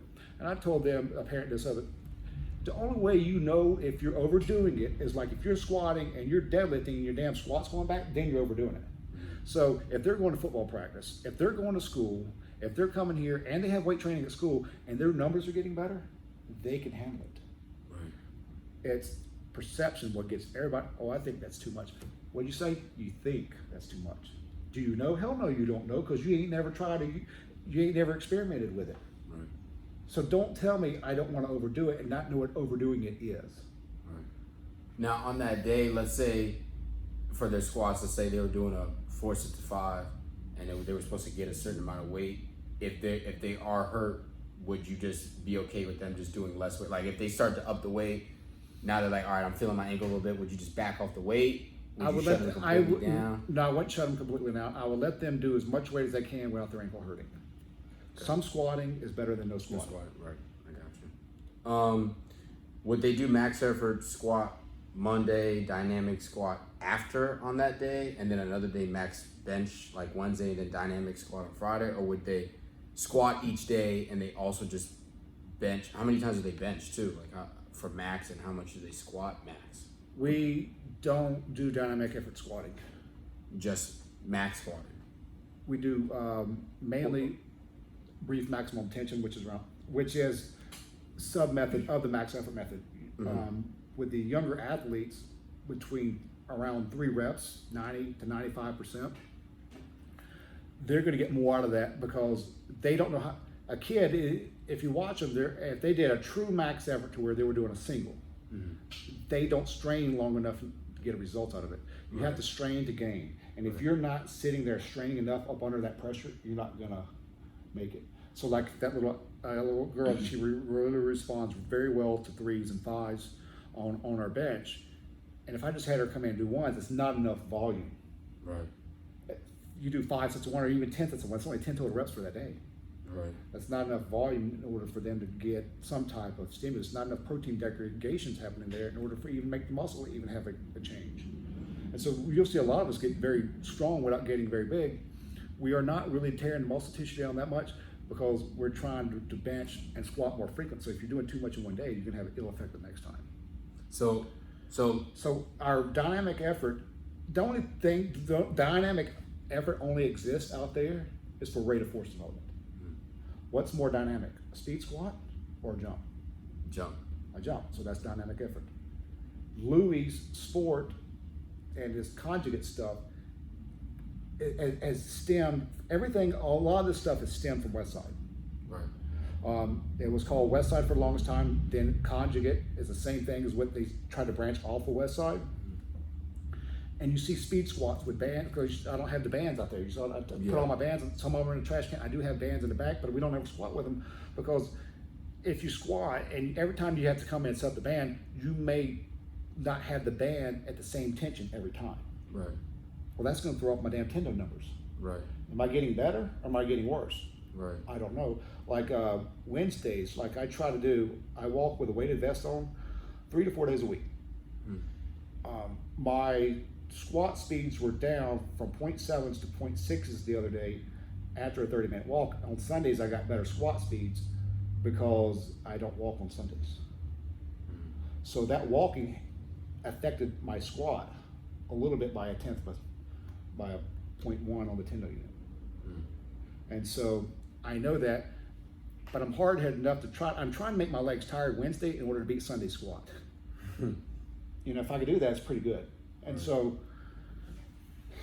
we don't even dynamic effort bench. So you work up to heavy 3s or heavy 4s twice, Maybe 3 times a week? Bench is picky for some people. Sometimes we go up to 9. We go anywhere from 3s to 9. And how many sets would you usually do? Everything if you were to look at most of the folders in there, most of the time we're doing 4 sets. Very, very rarely do we do 3. I think I only had 4 people this week do 3 sets. Most people do 4. Sometimes we are going to 5 sets of 5 or 5 sets of 3. Or sometimes 5 sets of 4. Shit, it's all over the place. And for the squat, would it be around the same? What's that? Squat? For the squat, would it be around the same, like 4 to 5 sets, and then squats, like 3, 4, squats 5? Identical to bench is 4 sets of reps. Okay. The tricky one's the deadlift. You can't, if you program the deadlift too heavy, 5 sets of 5, you are absolutely fried. You ain't squatting or deadlifting for a while. Yeah, I feel burn out when I do that. Yeah. Especially like if you're doing a sumo. I mean, you're getting down, just the getting down into the position, like correct. Especially if you know what your technique should look like. Yeah, pick you get one. Down there. Yeah, it's basically just pick one. Yeah. If I only have an hour, what accessories should I focus on or make a priority over others with the kids? Tricep press downs. For bench. And what about lower body? I like to do a lot of leg curls. Lying leg curls? Yeah, lying leg curls or glute ham raises, GHR, GHD, or whatever. It's got 10,000 different names now. Yeah. Or like you did, if some people can handle the Nordics, do the Nordics. Okay. I try to get a hamstring at the hip, and I try to get a hamstring at the knee.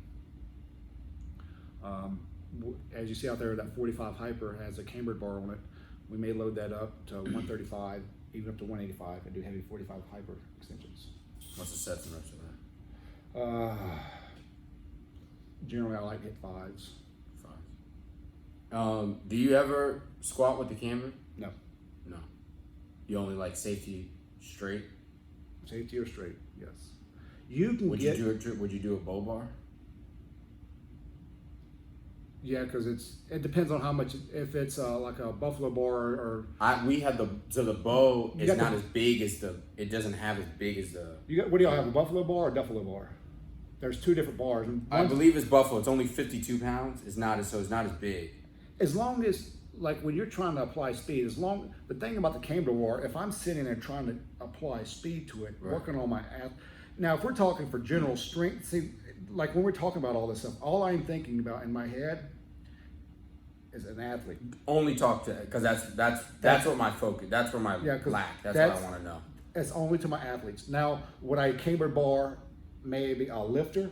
Maybe just to throw some variation in there. Right. But I don't want, I want to make a point that everything I talk about is directly geared toward athletic performance. Right. When you're looking at West Side and stuff like that, it's geared toward increasing the bench, squat, and the deadlift. Right. So they may squat. They squat with a buffalo bar.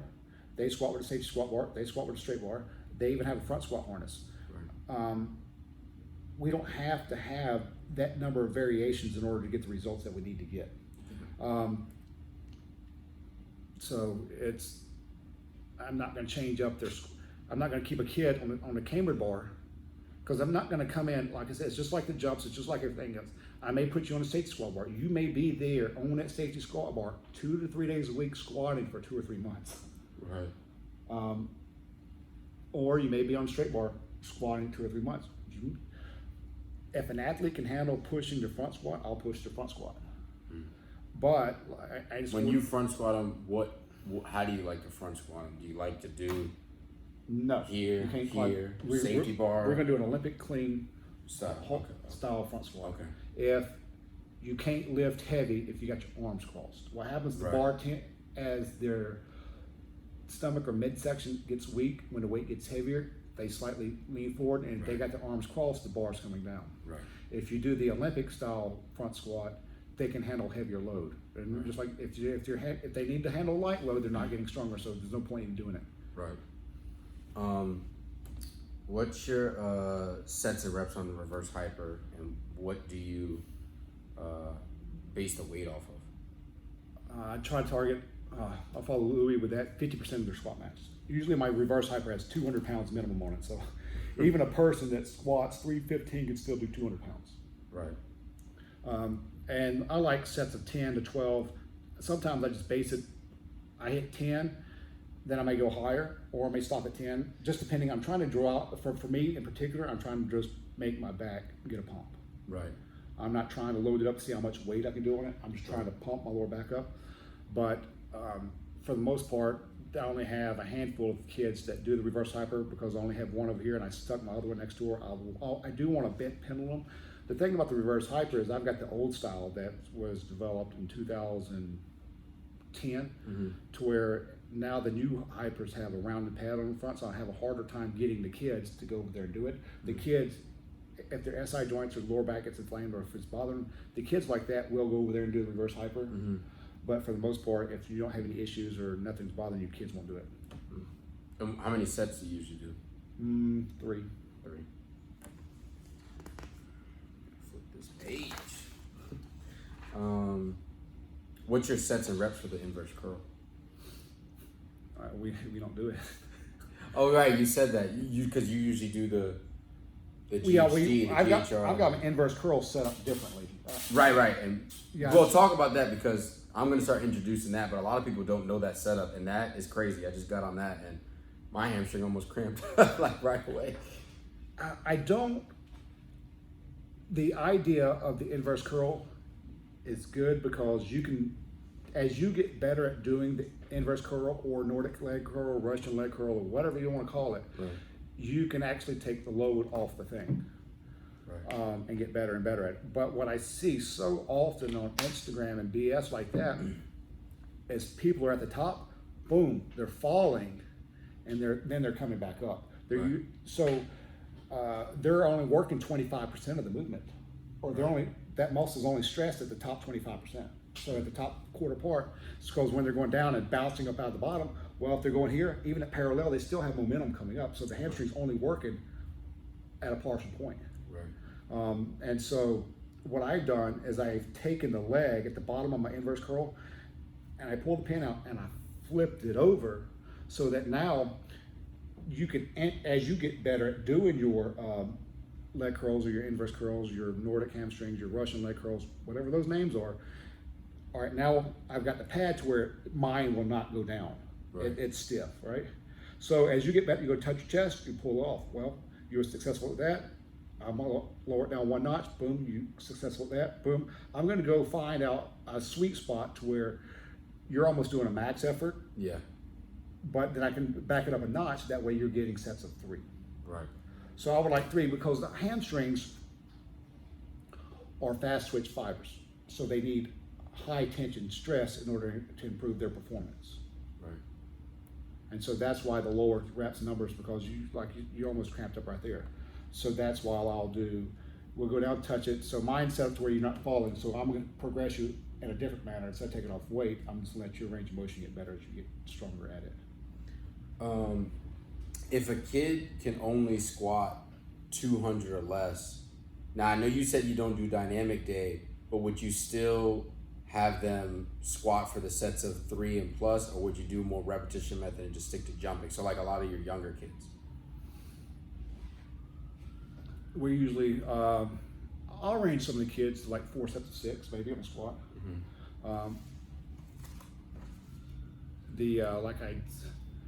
Sometimes for the kids, they just need volume and repetition, because squatting, benching, jumping, running, most of the stuff that we're talking about in athletics is skill oriented. Bench pressing itself is a skill. Right. How do you get better at skills? You do the damn thing over and over again. Right. How do you get better at golf?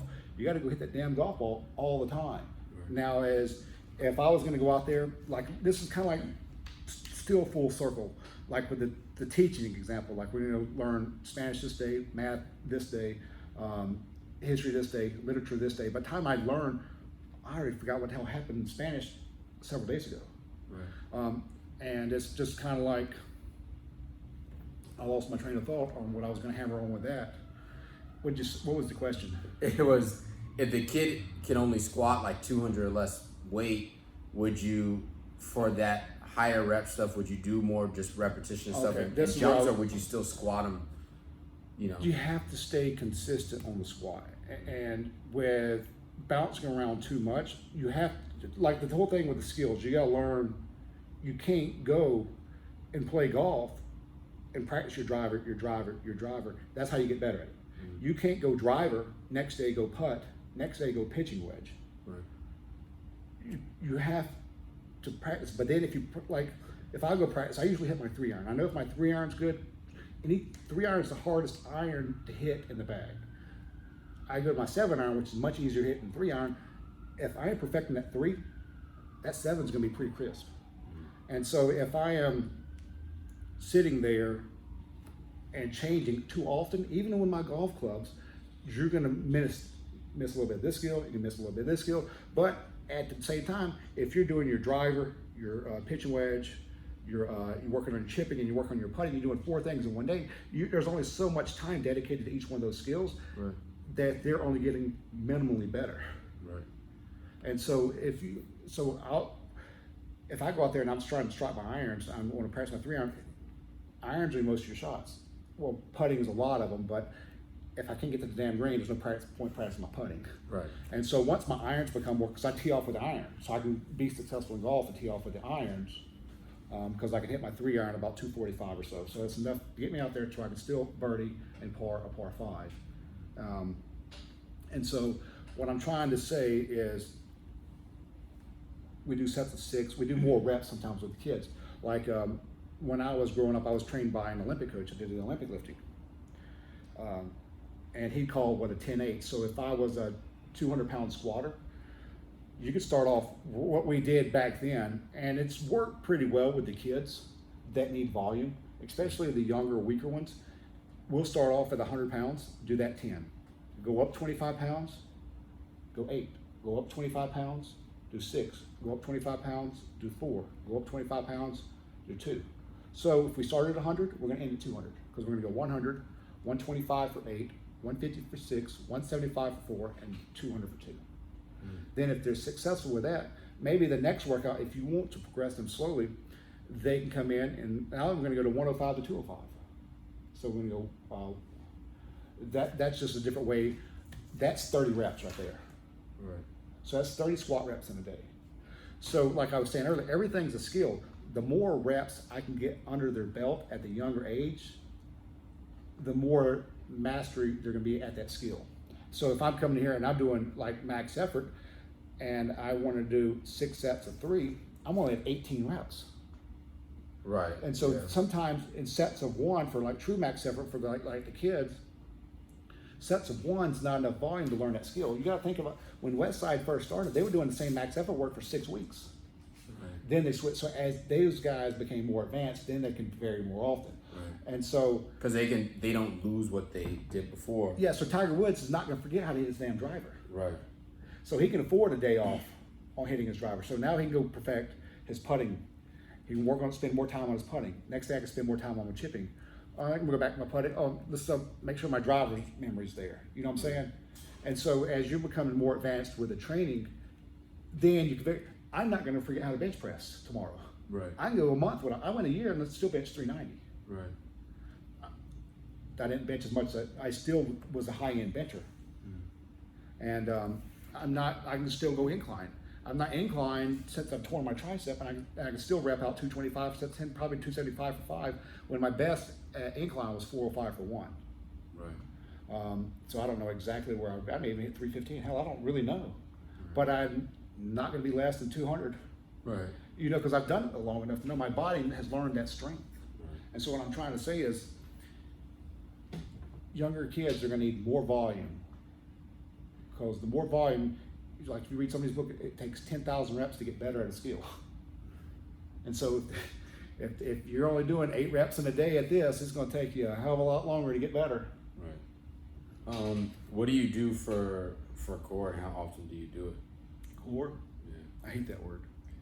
I knew you were going to, that's why I still said it like that. Damn, that just gets overly used. People associate high reps, ab burn. If it's burn, it's going to feel good. Oh, I'm working my stomach.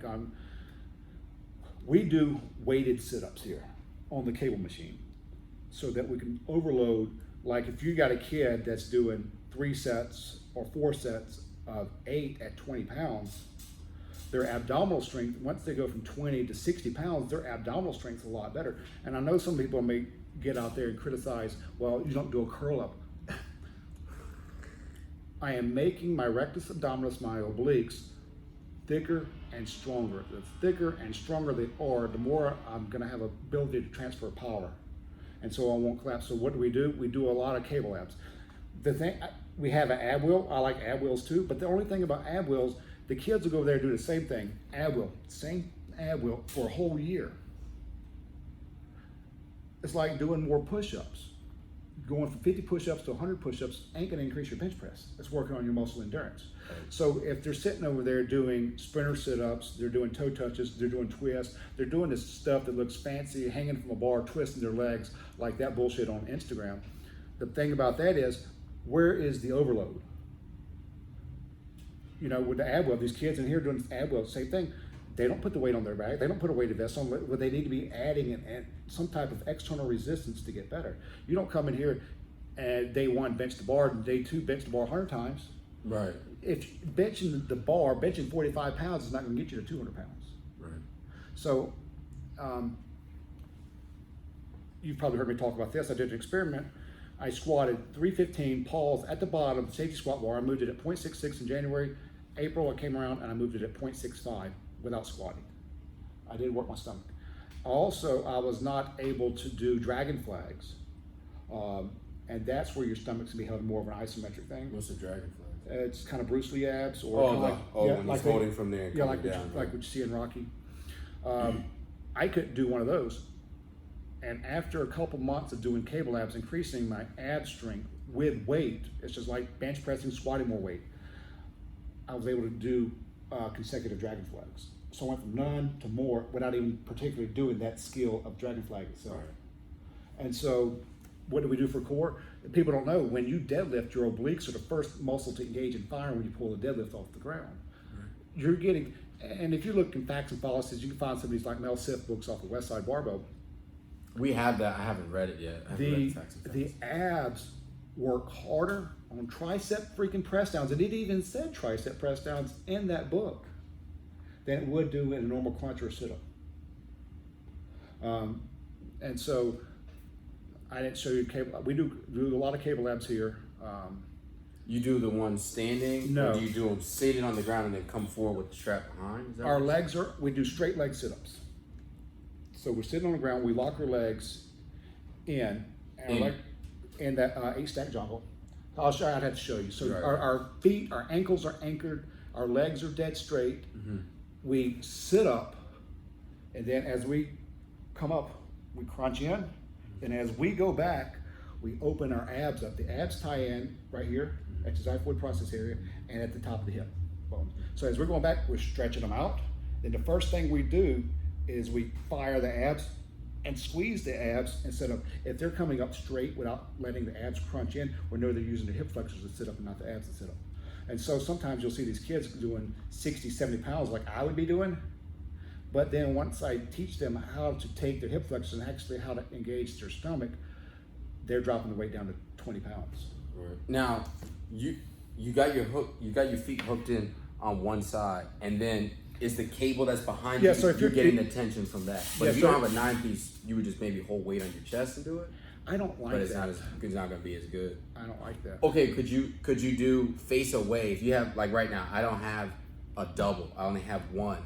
Could I put dumbbells on my feet or something like that so they don't move? You get someone to hold your feet. Or hold it, okay. Or what will engage the abs even more is if you could squeeze something with your knees, like together, like that. So by taking something and squeezing it with your legs, you're also helping to turn off the hip flexors to where they're not able to fire, so that you are engaging the rectus abdominis and abs a lot more.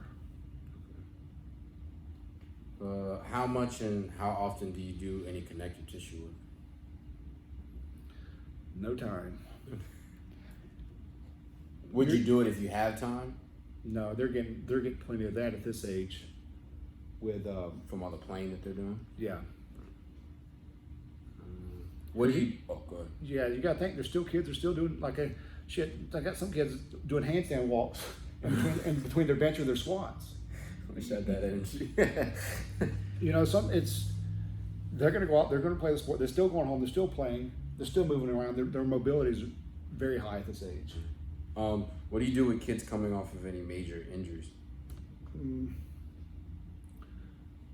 I had a kid work his hamstring, so now we're working.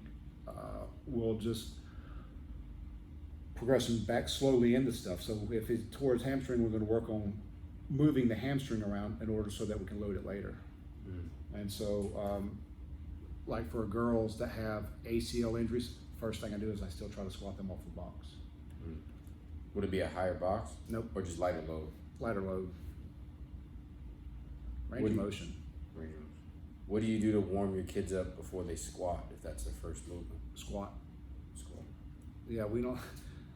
You don't want to squat, you squat. I do, for my personal self, I do 60 yards of lunges. I do 2 sets of 30 yards, then I start my squat warm-up sets. That's because my rectus femoris is so damn tight that my IT bands bother me because my legs have gotten so tight. So that's the only reason I do that. And so I'm different than the kids. The kids would go straight into squat. Right. How do you determine dumbbell weight for the kids?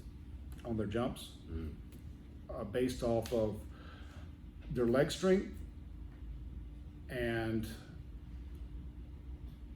what numbers they're hitting with the dumbbells when they jump. So what's like the minimum they should hit once they get to that max number? If a girl's jumping with the 20s, I like her to jump a 20 with the 20s. That's her first kind of goal to get to.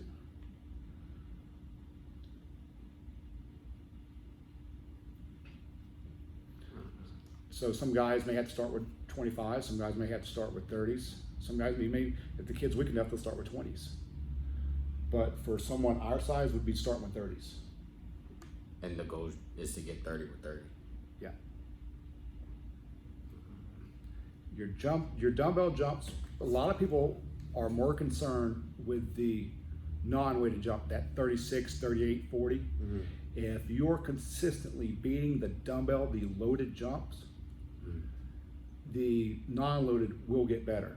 Yeah. But it may not show up that day. So don't spend too much time jumping non-loaded. Right.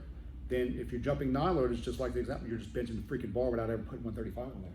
So like you said, you would do the go to try to get 15 on the first one, try to get 18 on the second one. Now That's me, but for someone as young as you could probably just go in there straight up, jump 20, 25, then Right. go and trying to get 30.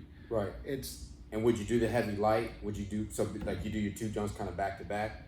I don't do the heavy light because I'm not concerned. I'm not going to do the heavy light till I'm ready to get close to that 40. So keep doing that. My main primary thing is dumbbells. Like I've not jumped a whole lot lately, but for years, the last 2 years, the only type of jump I've ever done was dumbbell jump. I'm going to hit my 15, hit my 18, hit my 21, whatever number I've got in my head I'm trying to hit, I'll go hit those numbers. All right, the minimum I'm going to come out with is a 27-inch vertical with 30s. That's my minimum number for that day, and if I hit that, I'm done. I don't care. I don't have to go. For me, I'm just trying to hit minimums. I'm not trying to hit push, but I'm not worried about jump. I'm just gonna. I've got my jumps written down, and all I'm gonna do is lunge, squat, work on my leg curls, and work my abs, and see if my jump goes up without even practicing the skill itself. And then what about for the kids? Would it be the same thing where but the best thing for the kids is that jump rotation I showed you. They're going to go in there, they're going to go balls out, jump immediately. Right. They're kids. They're not old people like me. I need to. What about for that athlete that has injuries? You know, if they have, depending on what their injury is, they may not be jumping. Like I got some kids coming off a labrum shoulder surgery, he can't jump. Right. He squat on stage squat bar, but he can't. But I mean, like, so the person can run, they can jump, but it's like they still have, you know, like they're the person that like wants to warm up for a while. They come in and they jump. It's gonna be 15 the first. You know what jump. I tell them? Quit thinking too damn much. Right. You don't need that shit. Right. Where's my foam rollers out there? I don't know who got on somebody, but I heard somebody talk about this.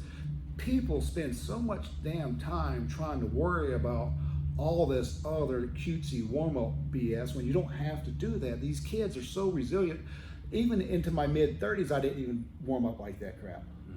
Mm. I think Louis maybe the best way to warm up for squat, like I said, just go squat. And I've always done that. Right. And when I hear like Louis or when I'm reading some of these books, is just putting a justification behind what I did and giving me a name and a definition that, damn, I've been doing this whole time. I didn't even know it was called anything. Right.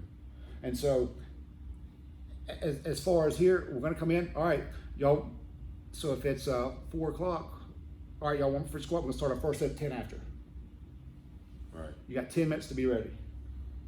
Now, some of these kids, like when they come on and get stronger, if I got kids who be squatting in mid-4s or squatting 5s, we may take a little bit longer to warm up. All right, we're going to start at 13 after, maybe 15 after. Right. It's going to take, if you're squatting 500 a day for sets of 3, it's going to take you a little bit longer to warm up. Right. But you'll see those guys, some of them start off at 135, some of them start off at 225. If I do my lunges, I can start off at 135 on my squat. If I don't, I start with the bar.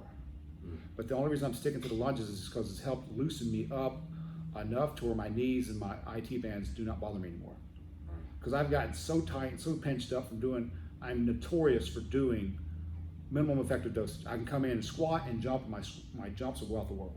Right. But then I don't do the lunging to stretch out. And I stayed on the safety squat bar for 3 years without ever changing.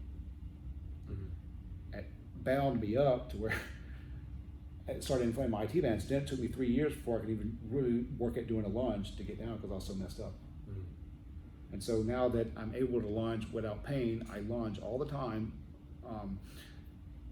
before I squat, and on other days I need to demonstrate how I want other people to lunge, so I will get down and do that. So I'm trying to stay with that mobility crap here, but I'm not spending time with it. I'm just using it as a warm-up for myself, and not the kids are not lunging and foam rolling, stretching, and all that stuff for the squat. They're just going straight squat, and they're going straight to bench. There's no point, if you got limited time, and when they don't need it, it may look cool to a parent, or like, I'm not running a class like we talked about earlier, but like at Velocity, all right, we're gonna go foam roll, we're gonna spend time 6 on this leg. That's the shit we did then. Right.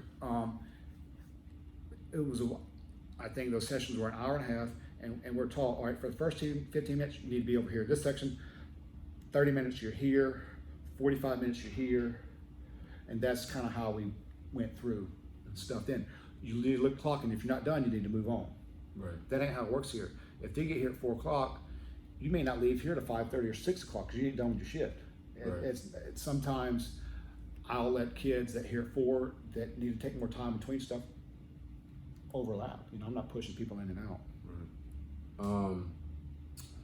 What with the chains? I know you now. So you use that for squatting. How do you determine how many chains they use? And are yours 20 pounds each? Yes. So how many would you use for the squatting, and how much would you use for benching? Or how do you base it off? Is there a percentage that you use? I'm not used chains in about a year because I hate picking them up.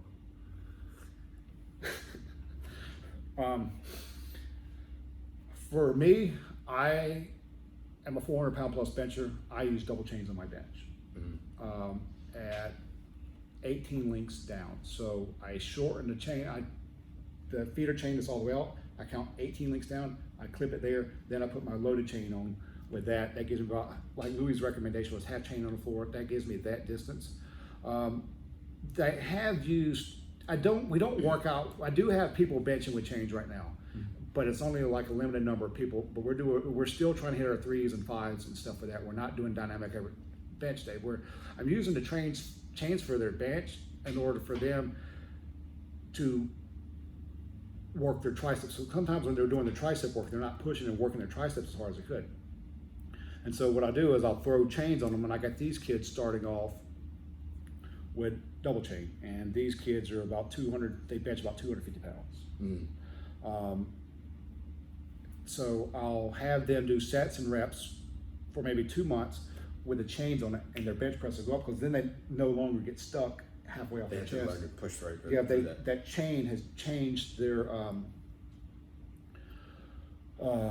I can't even the sticking point. Yeah, what Louis says is sticking. Yeah, sticking point. It's called something else, and I can't think of it. But they changed it to where we have accommodated the joint angle to where now we're actually making that joint angle stronger at that particular point. Right.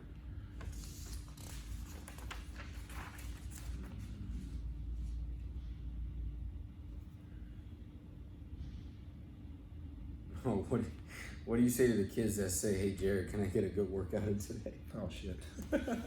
Oh, I hate that crap. It's just there are some kids you can see that come in here.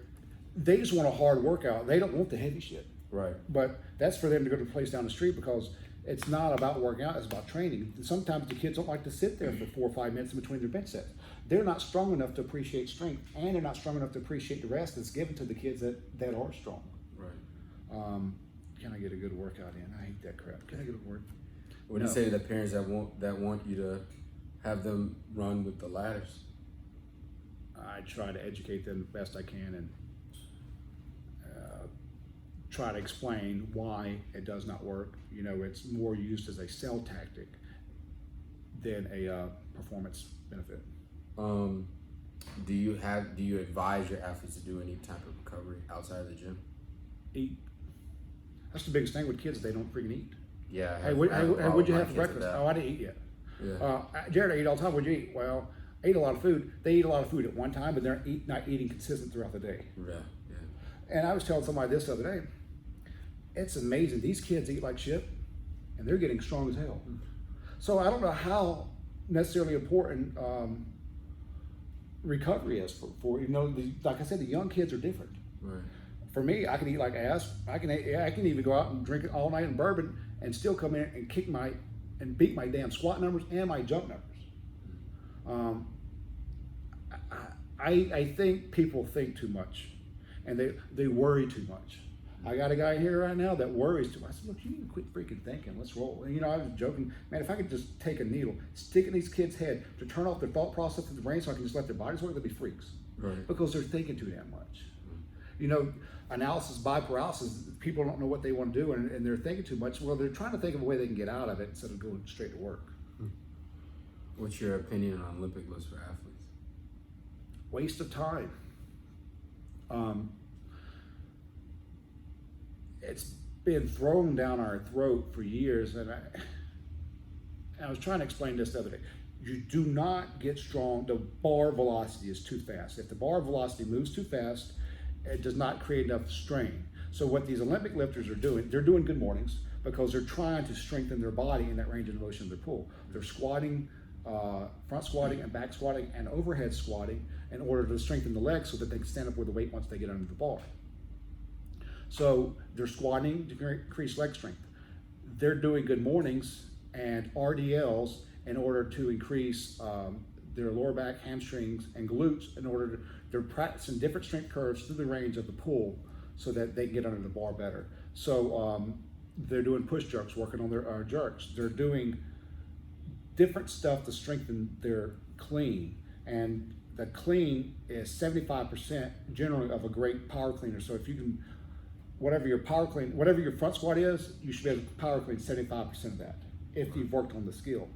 But the thing about it is, and the thing that I've seen so much time through the years, is they're coaching these kids to get under the bar very quick, and their hips are not coming fully extended. So you can get these kids coming here that will power clean 300, 315 and can't jump a 30-inch vertical. So if a power clean is supposed to increase power, but it's not showing up on the test, it's a waste of effort and a waste of time. Well, it's an athletic movement. You know what an athlete has? They extend your hips when you extend your hips through football. When you extend, if you got hip extension when you run, you got hip extension when you jump.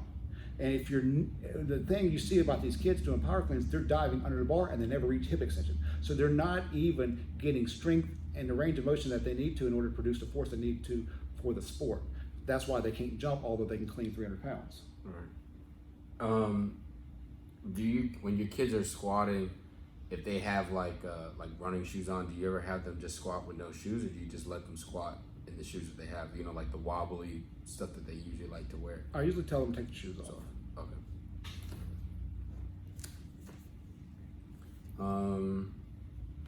When doing max effort work, will you let the kids go to failure or near failure, and does that depend on the age? And not let them go to failure. I need to know where they are. Right. And sometimes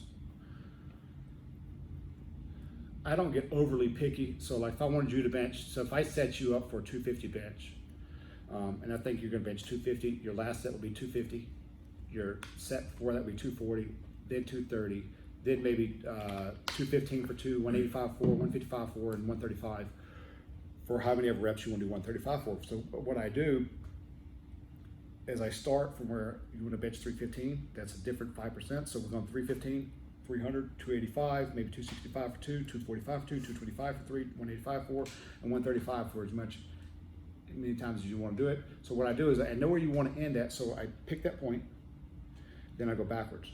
So, but if I get 300 to 315, if you get 300 easy and you miss 315 hard and you don't make it, I don't go let you try 210 or 305. Right. You're within a percent range to where I know enough to where you are. So you got 300, you may have could have done 305, but usually I am pretty good at pinpointing. So if I think you're gonna bench 315 and I see you get 315 almost lockout, you just didn't lock it out, I would jot down 310 in your folder. Right. But if it disables you, I'll just leave you at 300. Right. So that'd be like something getting near to a max. We're not having, like if a kid comes in here and I want to bench 250, you got 240 easy, I don't let him go back down to 245.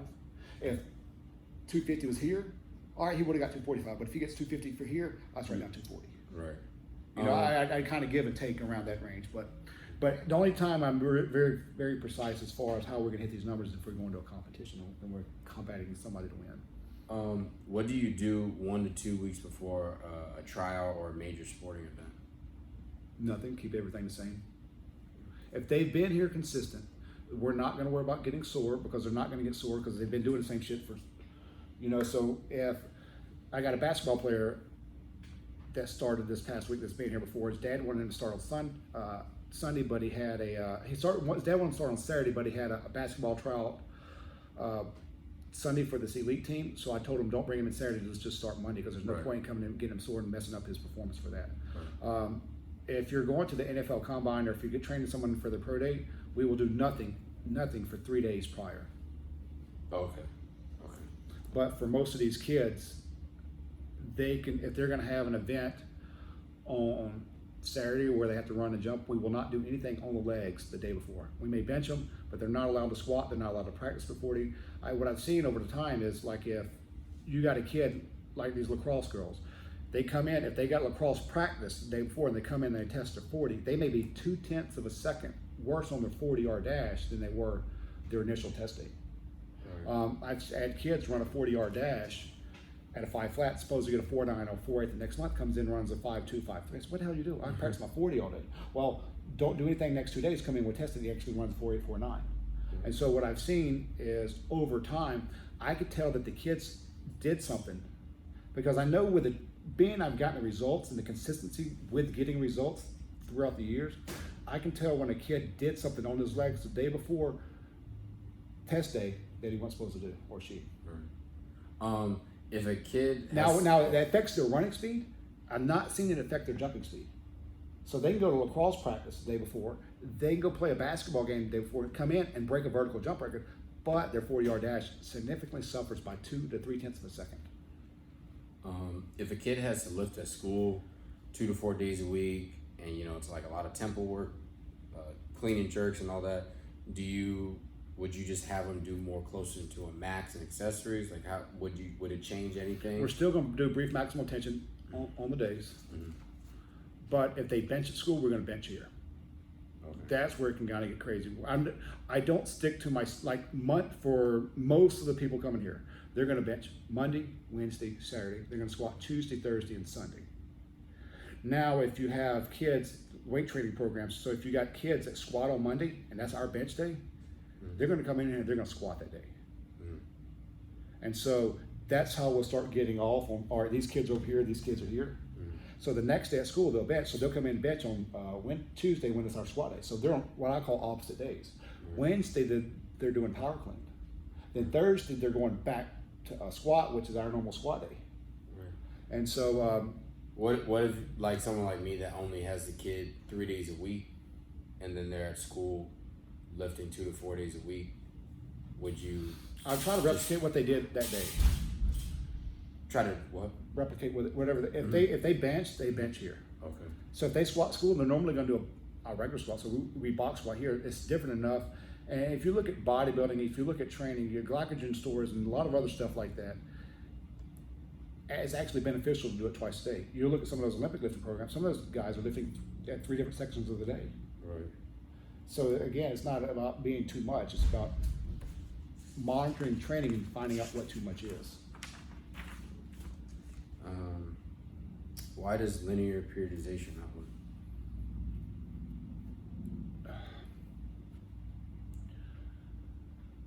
Because you're leaving some effects on the table. So like if you are a volume responder, which means higher reps and sets.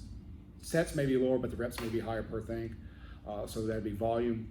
If you're a volume responder, and if you're doing linear periodization to where you start heavy, and over time you progress more of a power phase than a strength phase when you get 3s and 5s in there. So if you spend a month or whatever your cycles are, if you spend a month doing a higher volume, then you progress on down the periodization plan.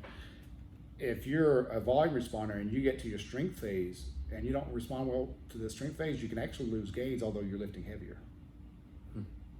And so, but if you're an intensity responder, where like most of the kids here are 3 to 5s, I'm losing gains when I'm in my volume phase. So if I'm doing 2 months of higher volume, that's 2 months my bench didn't progress. Right.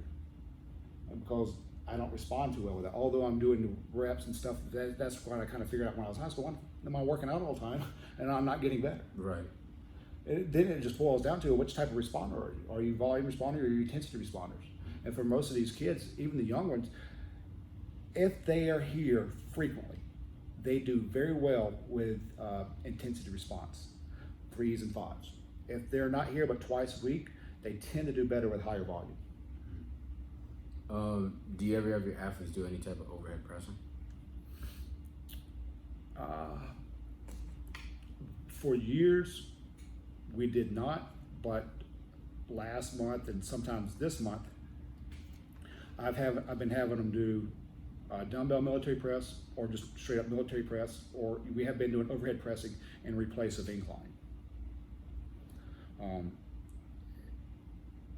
just because some of these kids are weak. You know, I do have some athletes that participate in gymnastics. And so when they're trying to get over the bars, if they can't get up and press themselves over, they don't have the shoulder strength for that. Right. Bench press does really no good for a gymnast. Right. And so, but it's better to do the overhead pressing for them and stuff like that. So like their shoulders be a lot better. You can take an overhead press, you can improve your overhead press, and as a residual effect, your bench press will improve. Right, yeah. And so for years, I stayed away from it because if we do too much overhead press, we do too much shoulder pressing, we never, because most of these people, they'll go to school, they got a bench. So I'm trying to get their bench up as quick as possible. Everybody wants a bench. No one really cares about what they look like in overhead press. I'm trying to get the triceps to override the shoulders. And so if I spend too much time on the shoulder press, the triceps will never take time override. Your anterior delt is already stronger than the tricep. And so what happens is you'll see them flat down on the bench more, which puts more stress on the shoulder by doing too much shoulder work because the triceps are not strong enough to press out the weight. Do you guys do sled work, and what does that look like? I only have a few athletes do sled work, and we do reverse sled drags, just walking with the sled backwards. Roughly try to hit their body weight on the sled for about 300 yards. What, like one trip of 300? Work up to that point. Sometimes they may have to drag 30 yards down and 30 yards back, rest, 30 yards down, 30 yards back, rest. If I have fewer individuals doing it, I'll try to, there's marks on the turf every 5 yards. So they'll drag the sled down, then they'll drag it back, then I'll try to see how far they can go. So the next time is, if they drug at 85 yards, next time, just 5 more yards. Right. The next time, 5 more yards. Or if you're feeling really good, go 10. But so once you get to 115 or wherever that next progression would have been, that's the minimum you do in a row. Right. And so if you're feeling bad, you just want to go down and back, you can lose the effect because the sled dragging, it will light your legs up. The best thing to do is drag down, back, and reach a point, and never go below that point at which you reach at your highest point. Right. What are your sets, distances, speed, etc. for the tread sled? Usually we do 1 15-second all-out sprint. Sometimes I throw in 2. 99% of the time is 1 15-second all-out sprint. What do you say to people who think you need to balance on a Bosu ball and do all the knees over toes connective exercise stuff because it's functional and not squat? They don't understand training. They're scared to hurt people when they lift, and you cannot produce more force by doing balancing exercises. Right. That's the kind of like functional training is getting more neurons and neuromuscular units to fire to pull on fiber so that it can move the body quicker. So if you're sitting there if you're looking at Thomas Kurtzberger, I think squatting is sport specific to sprinting because you are strengthening the muscles directly related to what's going to propel you down that track or your 40-yard dash lane. In your opinion, what does it take to become a great coach? Patience.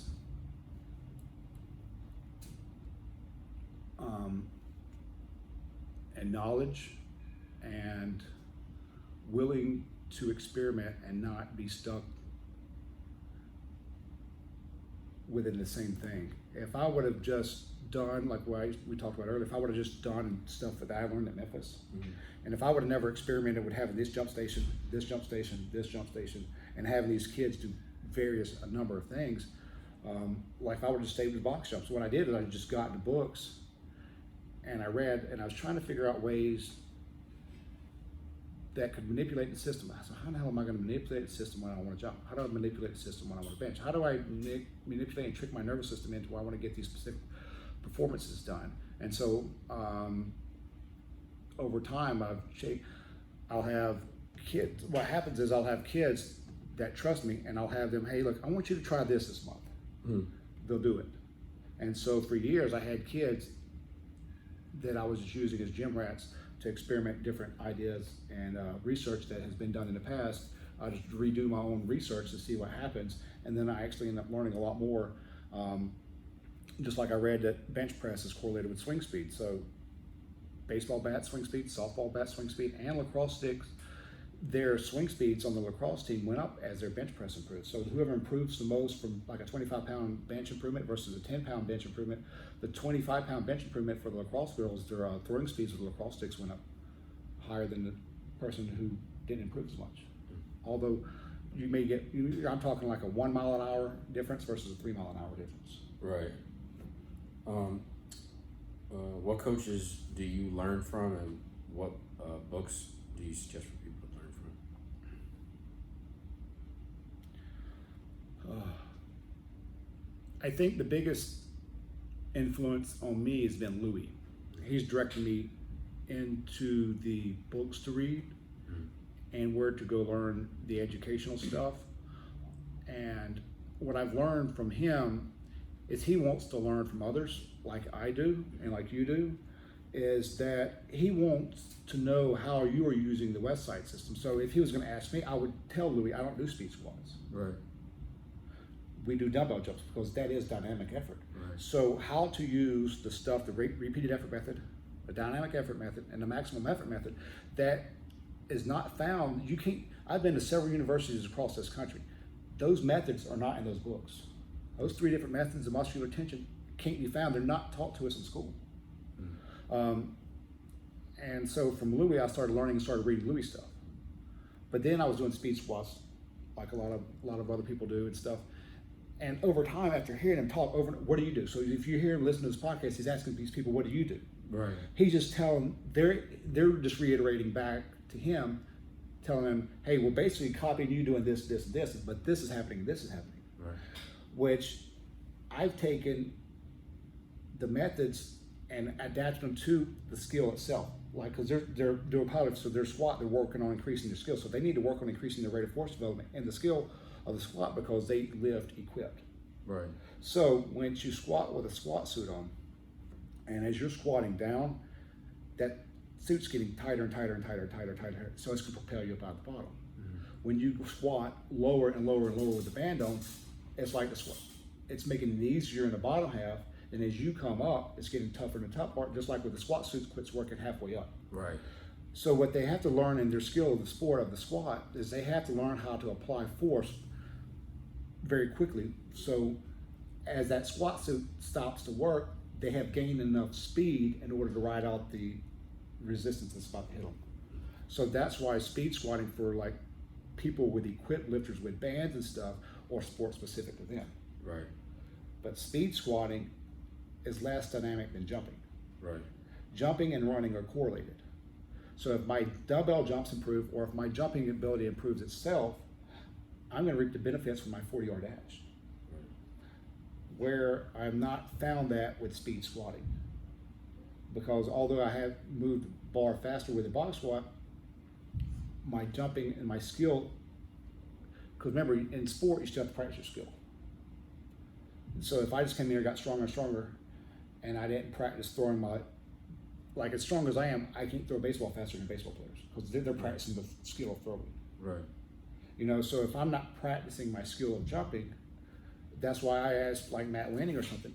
They don't jump, the powerlifters don't jump. So we're what I've learned is how do I apply this to stuff that's going to be in sport, that's going to be helping these athletes better and move and help their mobility better in sport, which is, that's why we don't speed squat, because it's our speed, our dynamic effort is our jumping, because jumping is more dynamic than speed squat. So I don't waste time with it. I just rather get the reps out of the squat, so we'll do brief maximal tension more often. Right. What do you say to people who think you shouldn't use music or outside stimulation to get the athlete's numbers to go? They're retarded. I get in trouble for using that word. I don't care. Yeah, they are. You have to trick. That's the whole thing Louis talked about with training partners. When, like the example we gave earlier, when that kid hit a 38 casual, we went and changed the music and we brought more people over. And when he did hit 40, couldn't believe it. Right. Kids not even jumped to 39, went from 38 to 40. Right. And so you have, It's just kind of like going to a football field. You have to, if you go play in front of a soccer crowd at Mercedes-Benz Stadium, that would be a high school crowd versus a full packed out stadium. It's a different atmosphere. It's a different intensity. Right. And so once you get people to come over and watch you, and I've done this several times, like a kid was over there squatting, he's only getting 3s out of his 5s, and we come over there, we change the music, turn the music up louder, and come over, hey, let's go, let's roll. Shit, somehow he magically got 5 reps, but he was squatting with a tendo, and somehow magically, the slowest speed of a set of 5 was faster than his other sets of 3. As soon as I had a kid, he was benched, he was maxing, and as soon as I put on the camera and he knew I was going to record, his max was faster than 20 pounds lighter. And he was like, oh, I guess it was and I was like, I guess that's good, because when the bright light's on, you have to step up. So I was like, oh, people are going to see, because he knows I will upload it, and sometimes I'll upload if it was a fail or if he made it. So all of a sudden he's like, oh. And I'm like, you got to bring that intensity. I've even had some of my best vertical jump days was when someone brought their phone out and recorded me jumping. And so, when the college kids were on this past quarantine stuff, whatever, is we would always go change the music and try to change the atmosphere. If we were having a shitty day, we have to do something different. We have to get out of that atmosphere. And so it does help. And I see people work. And we're not trying to play, I don't like just for general workout music, it's fine, but for hype stuff, I don't like the kids like Little Baby, Lil Uzi Vert, NBA Young, all those people like that, because when they're listening to that BS, they're sitting there, they're like, they're more vibing. Right. So if you're vibing to the music, there's no intensity, because if you're vibing, you're relaxing. Right. And so, we'll try to find them songs like the old 3-6 Mafia and stuff like that, to where it's a little bit more hardcore. Right. We're trying to find and teach them it's not they want to feel the flow, they want to feel good. I hate feelings. Yeah. Some people, Marilyn Manson, beautiful people, 5 Finger Death Punch. I always tell people, I'm like, I don't know how you do it, but I listen to heavy metal every single time I live. I got something. I gotta get angry. I can't. Yeah, they said, Jerry, this sounds angry. I said, yeah, that's how you should be when you get under the bar. Right. I said, if you're sitting over there freaking happy, that bar's going to take your life away. Right. Yeah. And so I guess that's a little intense for them, but that's how they need to be. Yeah. They just want to listen to stuff that sounds good, or kind of what's in their generation. But what I'm trying to teach them is, you're going to have to find, what's your hype song? I'm going to have a hype song. Well, you're going to have to find that. You're going to have to find what gets you rolling. Right. Out there, Ellie Goulding, Outside, that was some kid's pump-up song. Damn, every time he listened to that damn song, he broke his vertical jump. The major jump song over the gym for years has been Throw It Up by Lil Wayne. Really? Yeah. But when I'm squatting, I like Sky's the Limit. Is that Lil Wayne? Yeah, I guess. I like that song when I jump. Sky is the limit in here when you're performing with the weights, when you're jumping, because it's up to you to change the atmosphere. It's up to you. The sky's the limit. If I want to get higher and jump, it's up to me. Right. And so I'll find songs or something that have some type of meaning, and I'll or I'll listen to 5 Finger Death Punch on a song. If I'm trying to really mess up a squat, you got Hell to Pay, I'll listen to that. There's this stuff I heard the other day that's kind of different. The kids really hate it. The older kids even hate it even more, but it's like Wolf Totem or something like that. Oh, one of my it's like tribal. It's like one of the coaches at my gym. He always loves listening to that. It's like a tribal. Jared, that's horrible. I said, no, we're about to come kill you, mother. and so I said, yeah, it's different. Yeah. But if you want to be great, you got to be different. If you're running with the pack, you don't stand out. Yeah, and you got to be a freak. Yeah, you got to get a little nutty. Yeah. It's your one time a day to be it, but then the rest of the day you feel good. You feel happy the rest of the day. Yeah. Take all that anger out on that bar and you get a PR. It feels good. Yeah. It's fun breaking numbers. Yeah, it's the best feeling. So I had the kid squat. He said, Jared, the tendo makes it a lot easier to squat because I'm paying more attention to the numbers instead of the dread in the squat. Right. You got something to beat every single rep instead Yeah. of casually like, all right, like you said, I don't write the 3 sets of 10 down normal because people they won't rest. It's BS. They're barely jumping. They're barely squatting. Yeah. So it just takes a while to learn how to break up their thought process, to manipulate them, to help them get better, and to teach them. And sometimes they have to struggle long enough to understand that what you're trying to teach them would really help them. Right. What is the difference between a good and a great athlete? A good athlete will just do minimum stuff. Mm-hmm. A great athlete, I often have the time to tell no, because the great athlete is trying to do too much. When the good athlete may just come here, squat, and leave. Great athlete will come here, squat, jump, spend forever on the turf and everything else. They're trying to do too much and they're not able to recover. So sometimes with the great athlete, they will come in here, they will get their work done, then they'll practice their skill. The great ones, the ones that's been really good, I'm more of a strength consultant to them. And so they're, all right, we need to do this, do this, do this. Right. They'll talk and have better communication with me to where the good ones will have minimum conversation, but still have a conversation with me. But they're not trying to dial in like the great ones. Last question: what are your future goals? To make the gym run more efficiently with the amount of people that I have. Try to write down the numbers and do a better job of tracking stuff. Trying to shift through the BS of the kids won't have fun, and trying to really help educate them. Try to figure out a way to educate the people that actually come to the gym a lot more, because some of the fluff and stuff they hear outside of the gym. Mm-hmm. Right. They're always on their phone hearing some of the new BS. Yeah, like that dad, he brought his kid here that had came here before, but he brought him back because he saw the whole point of this gym is to have the athletes that come in here, and if they've been here long enough, they will be the example outside the gym, which is in their sport. That's why that dad brought that kid back, because when he came back, that football team that was dominating this 8th grade area, he saw 4 or 5 of them here that time. He said, I thought so. Mm. And he said, one of my friends is going to go to this other place to where they are going to they're going to work on calling, they're going to work on that speed BS is what I call it. And so the dad brought his kid here, and so I immediately threw the kid on the safety squat bar with a Tendo unit, because I know that kid's gonna be here, so I don't mind so we're gonna go straight into it.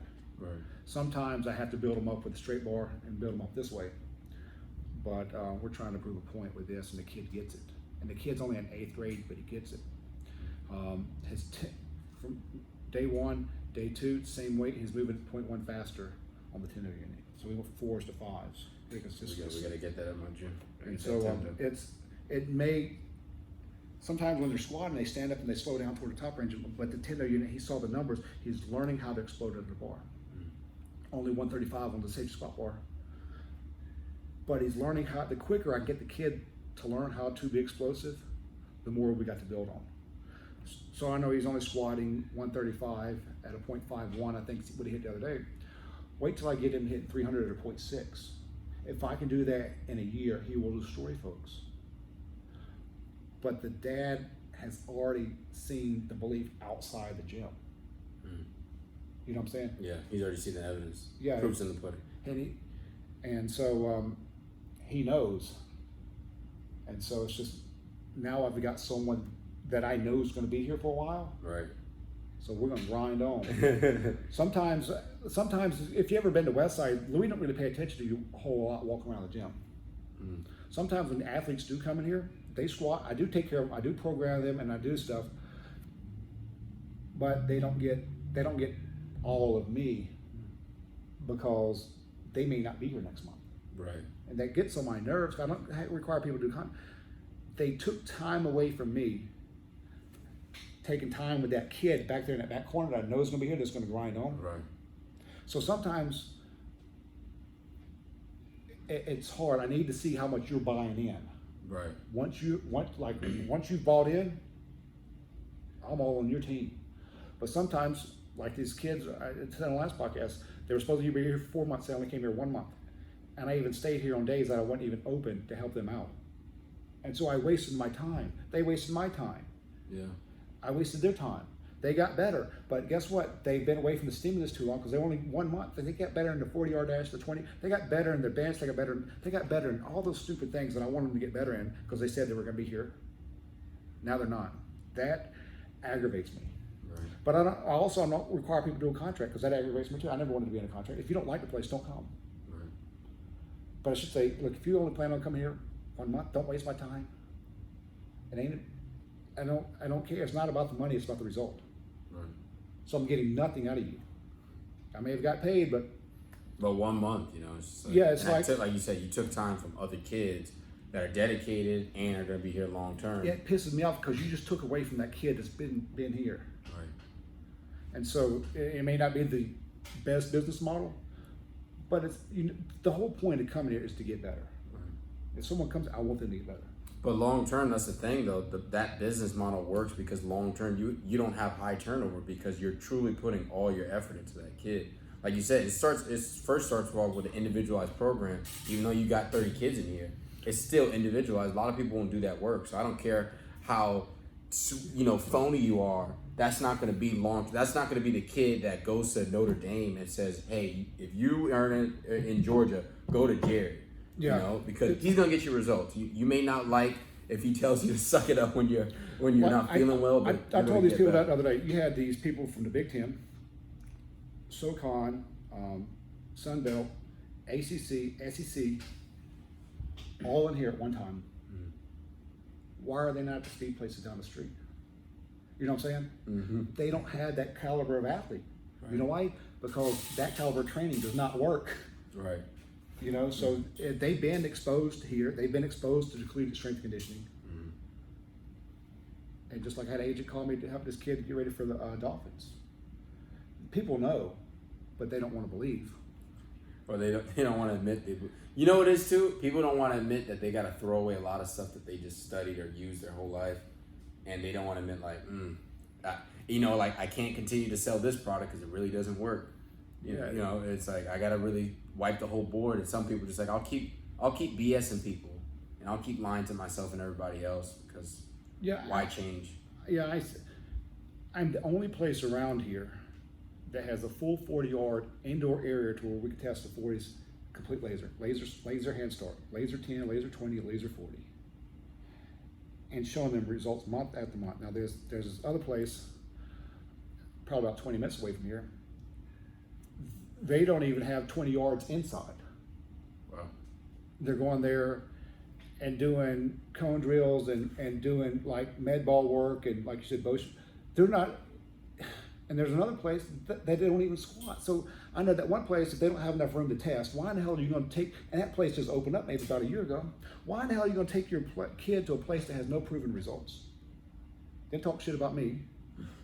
Then you're going to go to somewhere else that don't test and that don't squat. So if they don't squat, I know they don't test either. So if they don't squat, how the hell are they going to get better?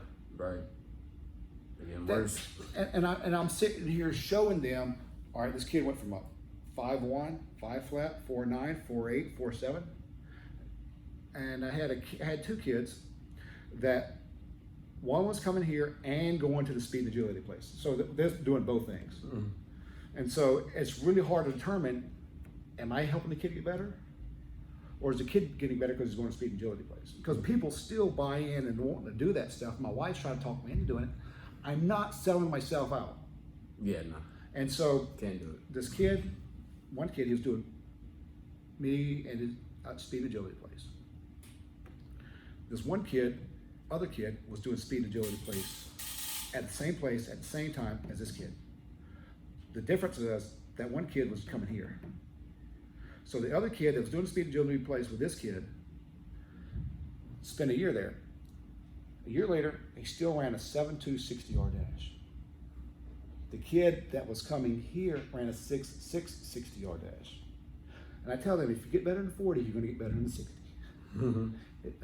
So it's kind of like, and the dad called me, and he goes, I had to ask this kid's dad what he was doing, because how the hell did he get so much faster and they're doing the same thing? Well, my kid's going here. He didn't know that the other he was also coming here. Yeah. So guess what happened? The other kid quit the speed and agility place altogether and just came here. Well, guess what? He went from a 5'2", 5'1", 5 flat, 4'9", 4'8", 4'7", and I got his forward. I tested him 4 times on his 40-yard dash. He ran a 5'3", 5'4", 5'4", and a 5'3". I tested him 4 times on his first day with 40-yard dash. And I knew it was legit the next month when he came in and ran a 5'2". So I know that, all right, so he did get better. Next month we ran a 5'1". So that's 3 months, and I'm trying to average a tenth of a second off. And he quit the speed and agility place completely. So I know he wouldn't do anything else. When this other kid, he also went from a 7'2" to a 6'6". And that's how come this other kid that quit the speed and agility place to come here, because the dad said, what the hell is this kid doing that my kid's not? Right. And it was explosive mechanics, and and so once he started coming here, we then took that kid from a 7'2" to a 6'6" in 8 months. And so what's that? That's more than a half a second. That's 0.6 of a second. Were they doing baseball? Is that what they were doing, 60s? Yeah, baseball for 60s. And to get a scholarship, especially if you play out in the outfield, you're gonna have to run a sub-7. You really need to run a 6'8". Right. And so we ended up getting a 6'6". Kids playing college baseball now. And so I did in 8 months what that guy couldn't even do in a year. So that's a lot of money wasted for no results. Right. Because of a fault. Right. You know what I'm saying?